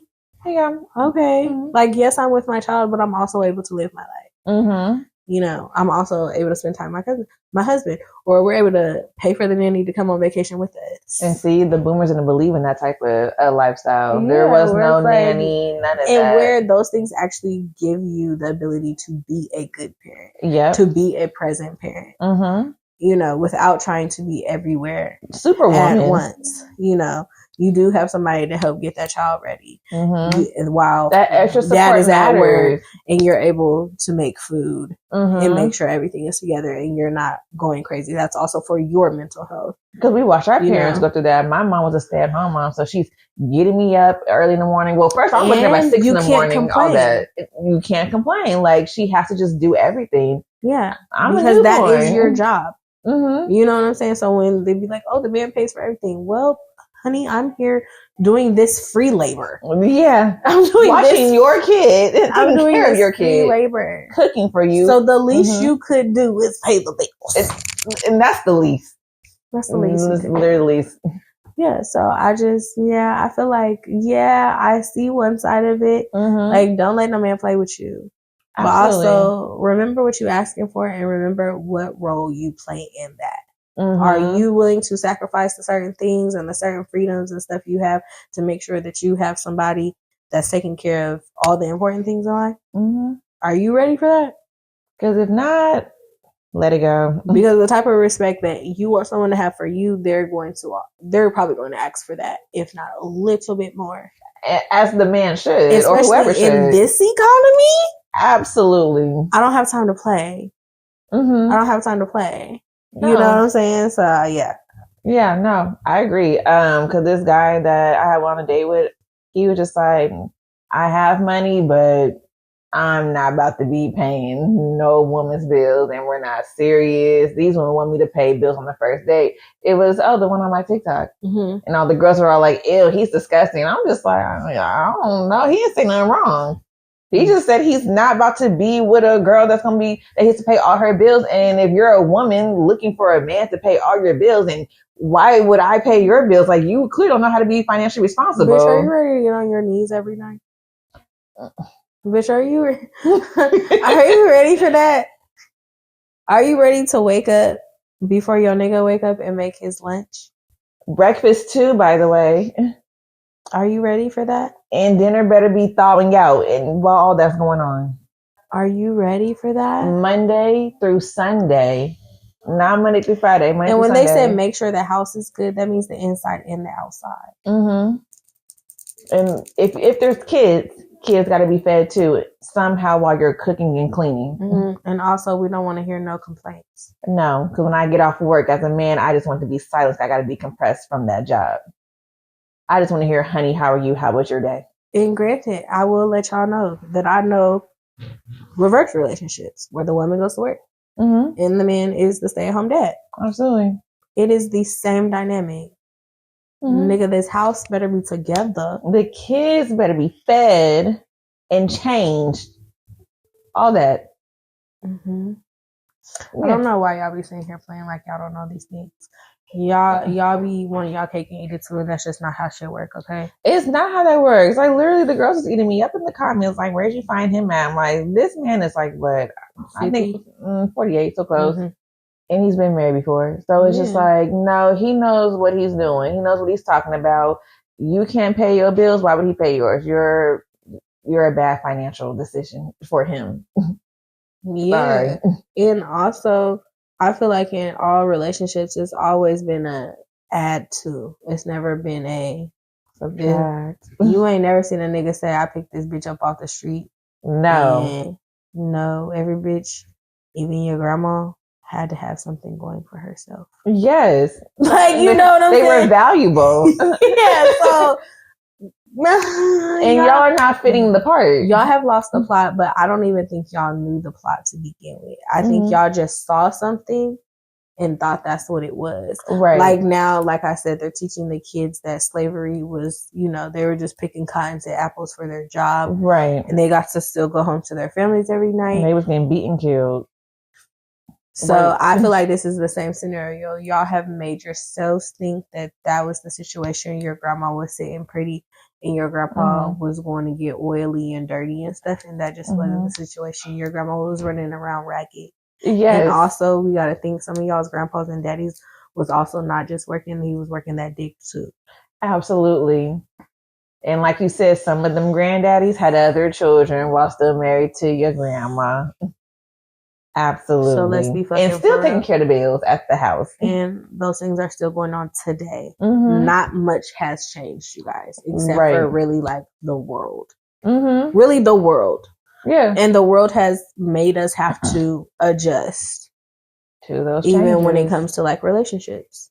So yeah, absolutely. They not understanding, friends. Exactly. They might eat us up in the comments. Exactly. Okay, so on to our new segment, terms and conditions, where we will be reading Reddit posts, threads, things that we find on social media that are kind of unhinged, funny, but things that we can talk about that are not our business. So today, for my story on the terms and conditions segment, it says, and I got this from social media, it says 90-year-old woman agrees to finally marry her 95-year-old boyfriend after 64 years together, saying men change their mind too often. I had to make sure. So an African woman and an African man, her name is Tabitha, his name is Abraham, and they're from Kenya, and they captured the world's attention because at the age of 90, which she is in 95, after spending 64 years together, they finally got married. And obviously it was a big deal. And she, the lady Tabitha, she just made a joke saying, like, it took her so long because she wanted to make sure that, that he was sure that he wanted to marry her. And I just thought that was so funny because, like, what the fuck? What y'all old asses? 64 years. And it's like, at that point, obviously, you're already by my common law. Yeah, married. And all that. But, that's petty, friend. That's hilarious. Like, because I guess like I want to hear more. Maybe I'll have to go look more into the story. But it's like I wondered if he like ever like proposed multiple times and she was like no, or like it's not time. Yeah, because I feel like now like we put a time limit, right? We do. But it's like, even to see this 95-year-old lady, she is older than my grandma. Stand on business. She is older than my grandma. When I tell you, y'all, my grandma has to have a companion. She had once one died, she gonna find her another one. She gonna find another. Do I know? Do I think she would get married again? No. But that lady always has to have a companion. So I guess like looking at this being 95, them never getting married, being together 64 years. Y'all have been together since y'all was 30. Do they have kids? Yes, they have kids and grandchildren. That is so funny. Y'all are... So that it's just kind of like, I know, like what, especially even in African culture, like you're taught to have a companion. Right. So I was like, how did they do this? Like, what did people say? What did people think? Like, Grandma, you're getting married to Grandpa finally. But not even that, like them even growing up and like, being together for 64 fucking years, like, what were their parents saying? Right. Like, what were their families saying? Like, y'all just out here popping out fucking babies and shit. And then it's like they got married in the church, and also in Africa, they're like heavily religious. Right. So it's just like, how the fuck did they do this for 64 years? And like kind of go, I guess not under the radar, but like, you know what I'm saying? Right. Like, and then decided from culture to religion to how the fuck did y'all survive 64 years without getting married? That's crazy. And having children with like, and just been happy. What made you want to get married? To be honest, I wouldn't. That's just me. Yeah. Yeah. She just jokingly said like, men change their mind. She just wanted to make sure, but yeah, I don't know. I would be laughing at 90 years old. Like, am I really marrying my man? And it's like, babe, I'm really marrying you. We too old for this. We too old to be playing these type of games. Yeah, they never officially married in the church until much later in life. That is so funny. Like, what the fuck? Because what? Like, just to be that old when like I said, like we've been talking about, like, it was important to get married and, whatever. Right. Like, those were the things. Like, it was almost like you could not do one thing without the other. Right. have children, not married. Like, you were stoned to death. Yeah, so it's just like, how did they do that? I don't know. Because now it's like we be on time and like, if a nigga don't propose within 2 years. 64 years, could you do 64? That's so petty, friend. But like, if that's your nigga, though, I can, but I'm not getting married at 90. I know, but I'm saying like, because I've thought about that before. Like, do I really need that piece of paper? I mean, they always say just because you marry somebody doesn't mean it's solidified. It's just literally a piece of paper. That's what I'm saying. Like, does it really? But see, a baby boomer gonna tell you something different. No, it means this, it means that. But for us, we're just like, no, it's really a business. It is a business, and that's the other thing is like, in this economy, bitch, do we really need to be married by that piece of paper? Because anything can happen financially. Oh, now we're both screwed. You see what I'm saying? Yeah. Like, the difference is just crazy. Honestly, the prenup is us not being married, but we're still together. Okay, question, just side question. Would you be mad if your man asked you for a prenup? Oh, like, for real. Okay. Like, yeah. Like, okay, turn up. Before I became a business owner, yes, I was mad before because it's like, nigga, why? That's corny. I just feel like that was celebrity thing. Like, we are regular people with regular jobs. No, like, that's corny. But now that I have, a lot more assets, I think I'd be fine with the prenup. I don't know. Before you would have been mad, that would have made you mad? That would have made me feel like then we don't need to get married. We're like already kind of, I guess it's like pre-planning a divorce. Why though? I honestly feel like that was celebrity themed. Like, honestly, for real. Like, with one of my old boyfriends, who I was just like, what the fuck we need a prenup for? Like, for what?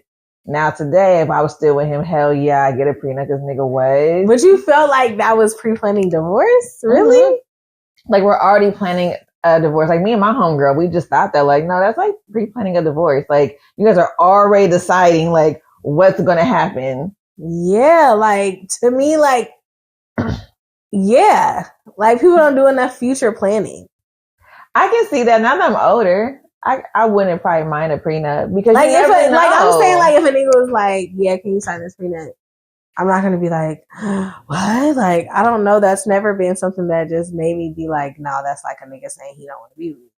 It's just kind of like, nah, we need to protect ourselves. But you know what scared me though? Because people change, life changes people. Yeah. What scared me was basketball wise. I'll never forget this when Tammy signed her prenup and he told her, if we get a divorce, you and the kids get nothing. I mean, not a dime. And that's why she looked like that in season 1, 2, and 3. She was broke, like homeless, because they ended up getting divorced. Yeah. He was like, I don't care. I don't give a fuck. Like, y'all get nothing. And it's like, Tammy, why would you sign that? But she was so in love with him, she didn't care. And she never thought they would get divorced. No. I mean, I always want to say I'd be that dumb, but that right there scared me. Like, prenups, oh my God, like, y'all hoes better be reading what you're, like, signing.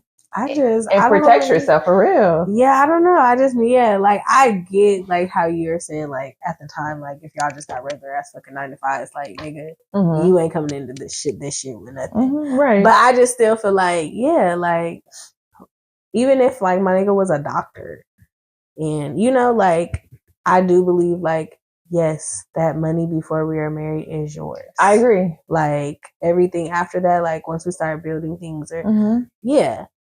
And I would love for it to be an easy transition where it's like, we divorce and then you leave what you came with. But no, people can be petty. They can say now, like, oh yeah, of course I'll leave what I came with. Like, no problem, Nicole. Yeah, but divorces are messy. They get messy. Now your man done took your business. And now you owe him spousal support somehow. Like, but the thing is, I don't think I have a problem with that either. And I say that because, say we have children. A child going from a mansion to a studio apartment is damaging. Yeah. I'm sorry. It is. So that's not what they're accustomed to. Now, do you need to live in a mansion as big as mine? No. But if I or my husband, I would hope, is the breadwinner, you would at least put me up in something so that our child did not feel like they were going from luxurious to Bel Air to the projects. The rags. Like, from riches to rags. Literally. I would literally hope that. That's just me. Like, that's just me. Like, if I was a billionaire and my husband, something happened and we got kids, I'm gonna at least make sure you in something where my kid doesn't feel like, goddamn. That's why I feel bad for Tammy. Like, girl, you got these 2 kids. Up. Yeah, that's as a man, a husband, ex-husband, that's messed up for you to do that. Like, that's They're just sleeping me. in cars. Like, now if you start and like I said, that's gonna have to be probably hours long conversation with a lawyer. Absolutely. Because I'm gonna be the person like, we down to even the screws in the fucking house. You feel me? Like, yeah, no, because I don't watch it. Like, I even remember, who was it? I think it was Toya and Meth Hits. His crazy self. Or it was like somebody, and they was going through all their assets and like what each other got, and they're like, what? And it even got down to gifts. Where it was just like, he said he wants this back. Okay, well, no, he can't have that back. It's a gift. Right. That's petty. You gave me a diamond necklace, nigga. It's mine. That is petty. The fuck? When you rolled up in this motherfucking Mercedes Benz with the red bow, that was a gift to me. That wasn't for you to take back. Just because I didn't monetarily buy it, it's mine. You gifted it. So it's just like, I think niggas be having to remember that. And I think that's also part of the reason, because oversharing, social media. I think that's the reason why men these days are like, oh no, I can't do all that. $150 on a date, that's wasting my money.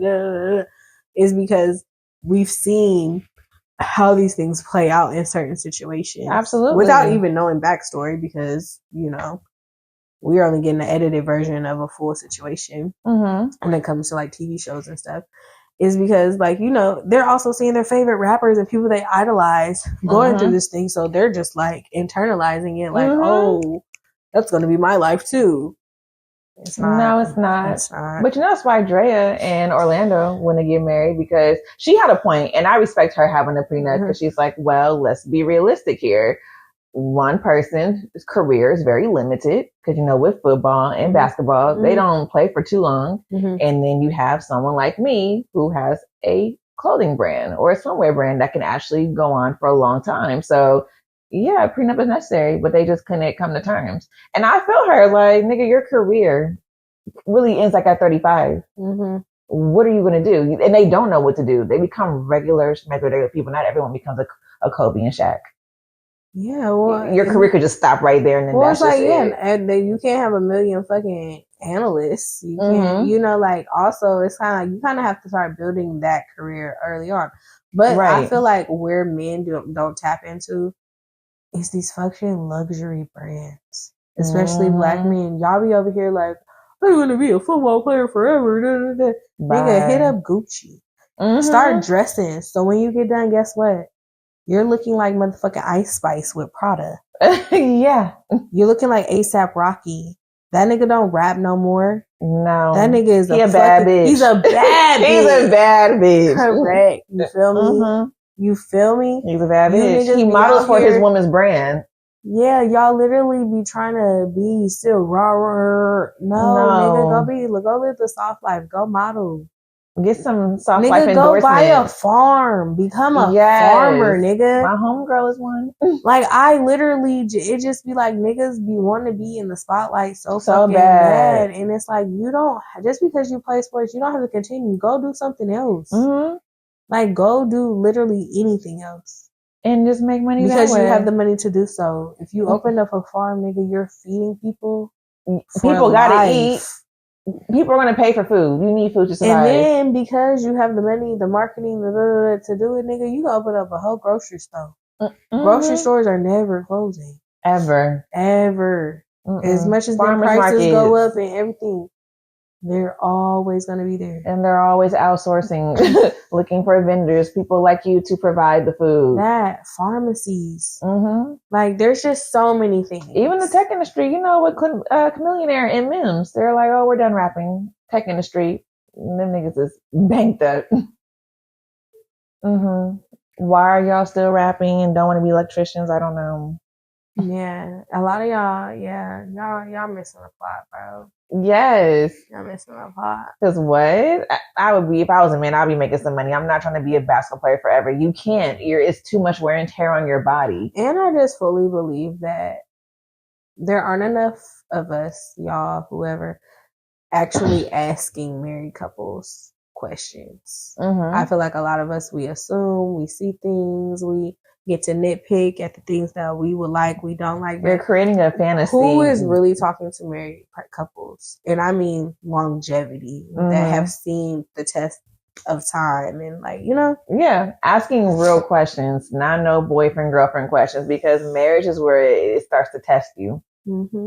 So it's people just aren't like, asking. They're not surrounding themselves. Who is really going to tell you if they cheated or there was infidelity in their marriage at some point? Or, a lot of people went through the crack era. Like, a lot of people's parents was on crack before, a lot of these drugs were told that they were going to help people. Cigarettes at some point made people think that they were helpful. Right. So it's just kind of like, how many of us where it's like you've really sat down and talked to somebody that has been married for 40, 50 years that have, went through the roller coasters of ups and downs. And y'all really got a view of what that life is like besides just going on social media and watching shows and being able to criticize what the fuck is going on. And create these narratives. Like, no, talk to a real married couple because they're going to tell you, no, my husband was on drugs. And you're going to be like, wait, what? What do you mean? For how long? Or my wife was doing this and we're still together. Like they went through the, what's it called? Trials and tribulations. Yeah. And it's something they might not ever talk about again. They don't disrespect each other about it ever again. Those things. Remember on Insecure when Molly found out her parents or her dad had cheated? And she was so mad, but Mom, it was why years did you before. stay with him? Girl, you weren't born. Weren't even born. And was mad at her dad. And they both looking at her like, what?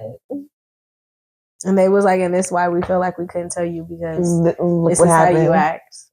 Because we're perfectly fine. Correct. He never did it again. She was so mad. Yeah. And I was just like, I get it. And I feel like I'm like that with my mom and my dad. Like, I'd be like, Mom, why the fuck?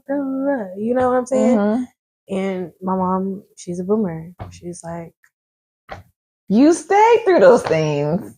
Yeah, so you do, and it's crazy. While we are different with that, where we're gonna be like, hell no, you got me messed up. Oh, you cheated on me. But I feel like we're still quiet about some things. Like I know that there's been things like now that I'm vocal about, but before it's like I adopted the quiet.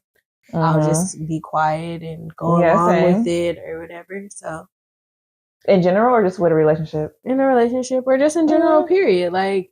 Same. Like seeing things like how many times do I even still say like that ain't none of my business? Like that comes from being taught. We were taught that ain't got nothing to do with me. Exactly. Because I still say and it don't got nothing to do with me. Where you see Gen Zers, they will insert themselves. If for some reason it got something to do with them and it doesn't. Correct. Or it's like even some millennials, and I feel like even those are like still towards more the Gen Z side, like where it's like they be like hell no. Justice. Right. And I'd be like, turning my head. That ain't my fight. What's for dinner? What? Yeah. What was that? So what y'all want from the stove? Okay. I don't know about none of that. And I'm not saying it's a good or a bad thing. It's just, I think it's just how we were taught. Yeah. Something is just not our fight. Yeah. And like I said, it's a good and it's a bad thing. Sometimes I know. There's probably times I could have spoke up and blah, blah, blah, but I do feel like I do speak up a lot. Against like injustice and stuff, but there are some things that I don't feel like they need my input. I shut the F up and don't speak. Like where I stay in my lane. Absolutely. Like you said, it's a good thing, the bad thing. Because I feel like sometimes there's times you probably could have spoke up that you didn't. Like, and like I said, that's just a taught thing from our parents and our grandparents that, turn the other cheek. Oh, I hate people ask me like, Nicole, why didn't you speak about that? I'd be like, and that's really my response. I do that to you too. Like, and you are just more quiet. And I just feel like that's the type of household you came from. I came from a single mom household. So we're two girls living in a house, able to like speak. Whereas like you have a mom who's a very married woman. Yeah. And a very mom motherly sitcom. Yeah. Yes. So, you know, things that you saw are really different from what I saw. Very. Yeah. Mm-hmm. And your mom is like a submissive little woman. Yes. Mm-hmm. Although I do feel like women need to be a little bit more submissive. Oh yeah, no, we've lost the plot with submissiveness a little bit, but that's on another episode. Oh yeah, y'all ain't gonna like us with that one. But anyways, what's your Reddit story today? Oh, I forgot about it. Mine is very short, y'all. Or yeah, what's your terms and conditions story today? Yes, so this one has to do with a job. So it said a coworker got fired, came back to work the next day pretending to be a consultant. No one questioned this for a week. That is so funny to me because what type of job do y'all work at that y'all didn't notice she came in or they came in as a consultant the next day? And a consultant doing what? Consulting? What are they consulting? That is so psychotic because why would you come back the next day? And then it's like, what building was this? Was this a secure building? How was they getting in? How they get in? Because usually you can't get in. Like, I just want to know what to see. There needs to be more. Because context. It's like, let me tell you about Reddit. Reddit will literally have you at a 3-page motherfucking post, or they give you this much context. Yeah, and you'd be like, so what? Because now I need to know where you work, what the type of work it is that needs a consultant. How did this come together? And then weeks before y'all realized, right? So y'all don't know your employees, your coworkers. I saw this story, and it's kind of like this one. Did you see it? Where a man in Mississippi, in Jackson, Mississippi, was working at a Waffle House for like 4 months, not on payroll, coming in, outfit, just going behind the counter, cooking shit up. No. And when they arrested him, he was like, they weren't complaining, was they? Okay. That's like that one boy who was the doctor, and he was... And everyone said like he was curing me. They had no infections. And I remember at that time there were so many stories like that. Like people was scamming. Like the kids, I think these people were like damn near our age. Yes. And they was out here scamming. Right. The fuck? He had the coat with the glasses and the pump. And he looked young as fuck. But have you ever noticed? Okay, now one thing, because this was in another country, wasn't it? No, or it was in the U.S. Yeah. Now, what I will say, okay, other than that story, I do be feeling like things that happen in other countries just happen like more, like where people get scammed in those ways. Like, oh, this person was acting like a nurse or a doctor or stuff, and I get it, it does happen here, but I feel like in like foreign countries it happens more, and I think it's just because like maybe they don't have like the police force and stuff, right? Like we do surveillance and like stuff that we do. But I just feel like I hear these type of stories so fucking much. They just be like, bro, the world, we have so many things that make us so cautious. Yeah, we do. That it's just like, y'all really let this boy become a doctor somehow with no credentials. Just walk in and start with the clipboard. What are your symptoms? And a stethoscope around his neck. Feeling on your heart, checking your ears. And he was curing people. Damn. That is so funny to me when people do that. And I know it's wrong. But it'd be funny.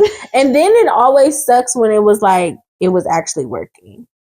Whatever they were doing was actually working. It was. And at that point, sometimes like I get it was illegal. But at this point, can you send this person to like get their actual certification? And how was he getting past the hospital? Like, I'm just so confused. Or do you remember the crazy nigga that went to court and he represented himself? Is he the one with the locks? Did he have locks? It was like a fro or something. And did he get off or something? Like, did he? I can't remember, but low-key something tells me he got off. Something tells me this man got off. No, seriously, he was serious. It was dead ass. He was walking around that court, pacing back and forth. It was Law and Order. So it's just like, I can't imagine. Like, and then imagine the conversation with this motherfucker walks in and walks out after the end of the day like, these dumb bitches. Like, y'all just, like, dumb. I think even going to jail, I would be laughing. Like, y'all are dumb. Like, yes, I'm going to jail, but also cracking the fuck up. Because this is why scammers get away with everything. Y'all are that dumb. Bitch. But you know what? I mean, I don't know the whole story, but I remember somebody told me that this guy who was 30 years old went to jail to go be a student. Everything. And I don't know if he was messing with nobody, but he just went to go be a student. That's crazy. That's so crazy. I just found this out. But then it's like, you gotta think about the school system now. There's so many kids that like are not enrolled in school. Mm-hmm. And where it used to be like, the state would literally come to your house if your kids weren't at school. They were monitoring it. Yeah, like if you had a kid and they weren't enrolled, the state was coming to your house. Where now it's like so many people are doing homeschooling and travel abroad and like everything that I don't even like. Does the state even check anymore? Does CPS exist anymore? Like, girl, I feel like you got to be getting the brakes beat off of you for CPS to come. Yeah, when before, like you said, with the schools, why your kid not in school? I used to be afraid to go to the mall if I cut class. No, but remember curfew used to be a thing. Like if you were caught like at a bus stop or anything, like after curfew, like the police would really stop you. Yeah, and I've gotten stopped by the police before, like for being out after curfew. And what was it like after like 7 or 8? Yeah, I think before you're 18, like it's like 7 or 8. Like maybe I think it's like more like maybe even 8, 9, or 10. You had to be home before the street lights really came on. And that was the thing. Like my mom, I remember when I turned 18, she was like, "And you need to be home at this." I said, "No, I don't, because I'm grown now." Period. But yeah, it used to be like 8 or 9. And I remember, like when gang violence and stuff got real big in Portland, they started enforcing that fucking curfew, especially on a school night. Yeah. They did. They didn't have time for Channel 8 News to be out there with a sob story. I remember we used to be like, all right, bitch, I gotta be at home. I ain't trying to get in trouble, fined, arrested, or whooped by my parents. Yeah, or it'd be times like the bus would be late or something like that, and I would see the cops roll by and I was like, please don't stop. Oh, because y'all see me waiting for the bus. Yeah, please don't stop. But sometimes I'll be like, y'all don't want to offer me a ride? Like, why I can't get a ride? At least I'm gonna be safe. Protect and serve. Exactly. Y'all got me out here writing me a ticket. Like, no, take me home. It's so funny because, you know, how the police is protect and serve. But I think in LA it's serve and protect. Oh, really? And people talked about that because they talk about, like, you know, police brutality. And it says serve and protect, not protect and serve. Oh, wow. And we are protect and serve? That's what it's supposed to be. It's supposed to be protect and serve. Wow, because I've always heard serve and protect growing up. That's crazy. You think you know a thing, a system. That's how they get us. But that's fucking funny. Like, that's hilarious. Honestly, I just wish I had the audacity. Like, honestly, okay, right now, I wish I had the audacity to, like, put my camera up in a random place and, like, dance. And, like, do something weird. Oh, really? Yeah. Like, I wish I had audacity to just be more. Or, like, what's it called? Flash dancing? Like that? No, like, just put my camera up anywhere. And just talk. Or whatever, like, in public. Oh, no, I'm scared. Exactly. Because, like, that's weird. Do you remember, like, the first, like, when you would used to see people, like, in public and you used to be like, oh, my God, so cringy. Like, yes. Or you would, like, and somebody would come back and you'd be like, I still like, I'm just now getting over that. Of like being in public and just like not caring. Yes. And this girl like made a reel or a TikTok and she put up her phone and she was like on the street. She was on the sidewalk and she literally like started doing like karate moves. And she was like, everybody's just walking past her and she's like, no one gives a fuck, y'all. Oh God, they don't. She was like, no one gives a fuck. Because in the beginning when social media first came out, they would have been like, no, bro, it would always be a palm colored person trying to hop in your fucking videos. Bro, I would never. Do you remember that fucking video Day made? Outside her apartments, and then a white man jumped in her video. She cussed him the fuck out. You told me about it. I never. Bitch, she cussed that man the fuck out because he came in there like, oh no, I did see that video. And she was like, "What the fuck, motherfucker? Why the fuck would you? I'm over here trying to make a video for my motherfucking business, and you all up in my shit. Now I gotta fucking do it." Yes. That day, I was like, Girl. And that's something I've always hated is when white people come in and I'm glad that people don't do it anymore because there's so much like influencers and like I feel like everyone is making videos. I'm glad that like I don't see it as often, but that used to be something that irritates me because it's always a black girl. I mean, a white man or a white woman that wants to or be behind you.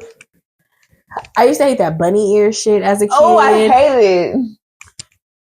Goofy asses. I used to hate that shit. Like, I'm sorry.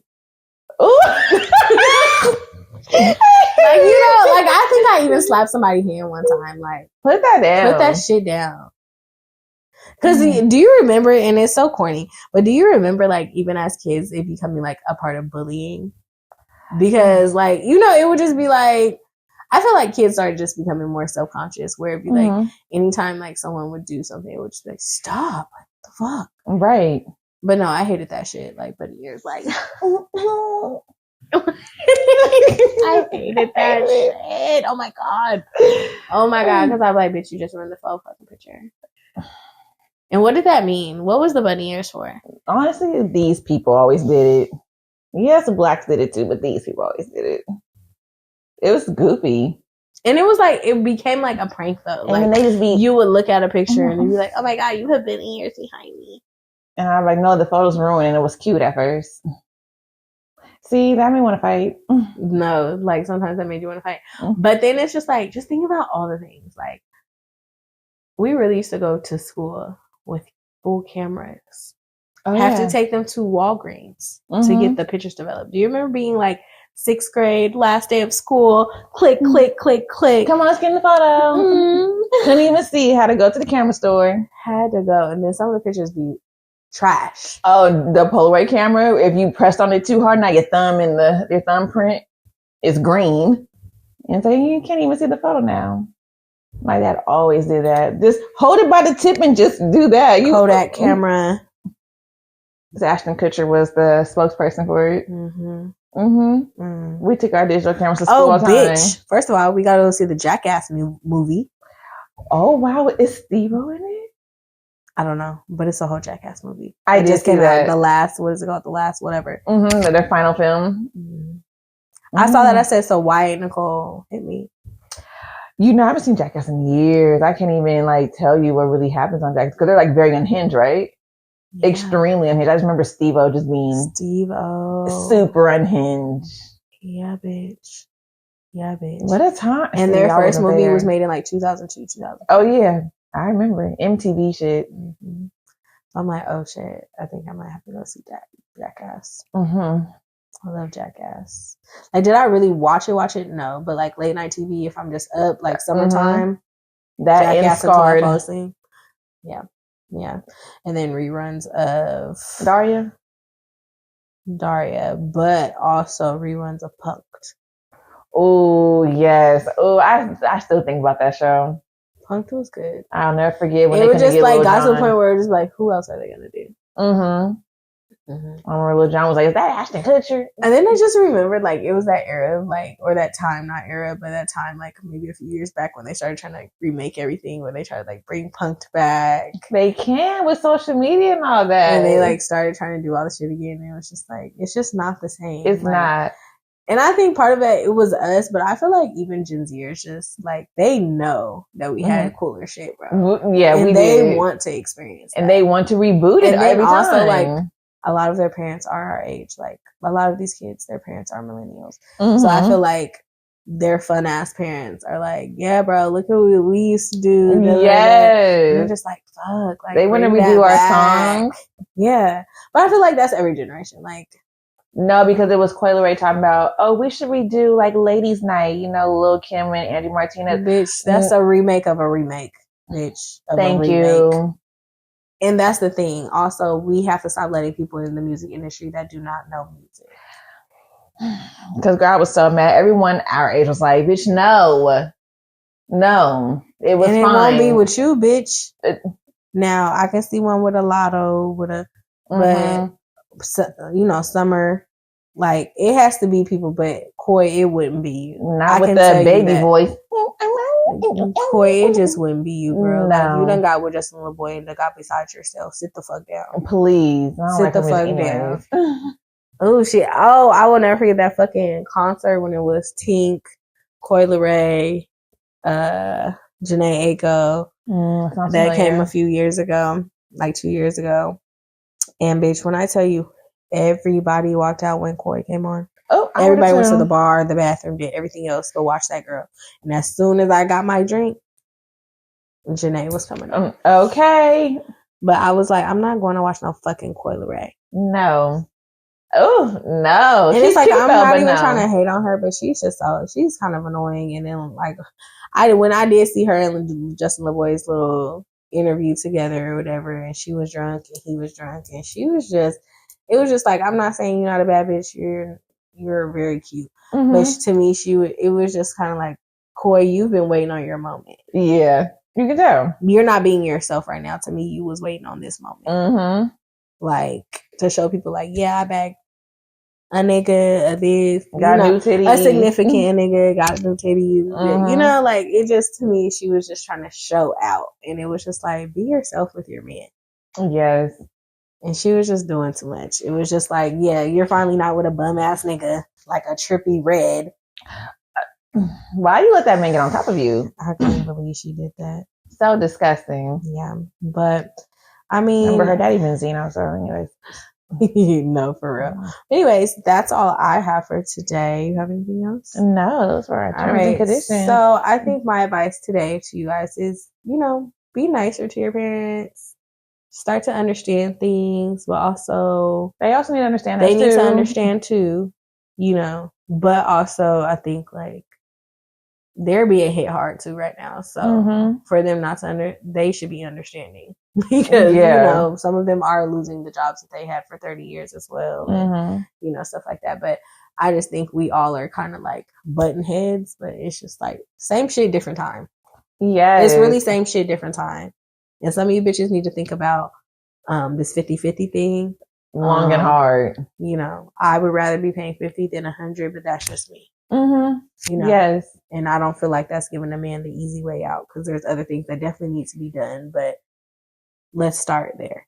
Yes, and we'll be back on this topic because there's so much more to talk about with the different, the millennials, the generational differences, cultural differences. That too. We'll be back with it. So yeah, we definitely got more to talk about on this topic, but we'll stop it right here. We hope you enjoyed another episode. Make sure y'all like and subscribe. Tell a friend to tell a friend to tell a friend to watch On Our Terms Podcast. And follow us on all of our platforms at On Our Terms Podcast and our business pages at Eladine Hair and at Poke_Apothecary. Make sure to book those appointments and buy your summer skincare products. Buy some hair products. Period. And let us know what you want us to talk about next. Get messy in the comments. All right. We'll see y'all later. Bye.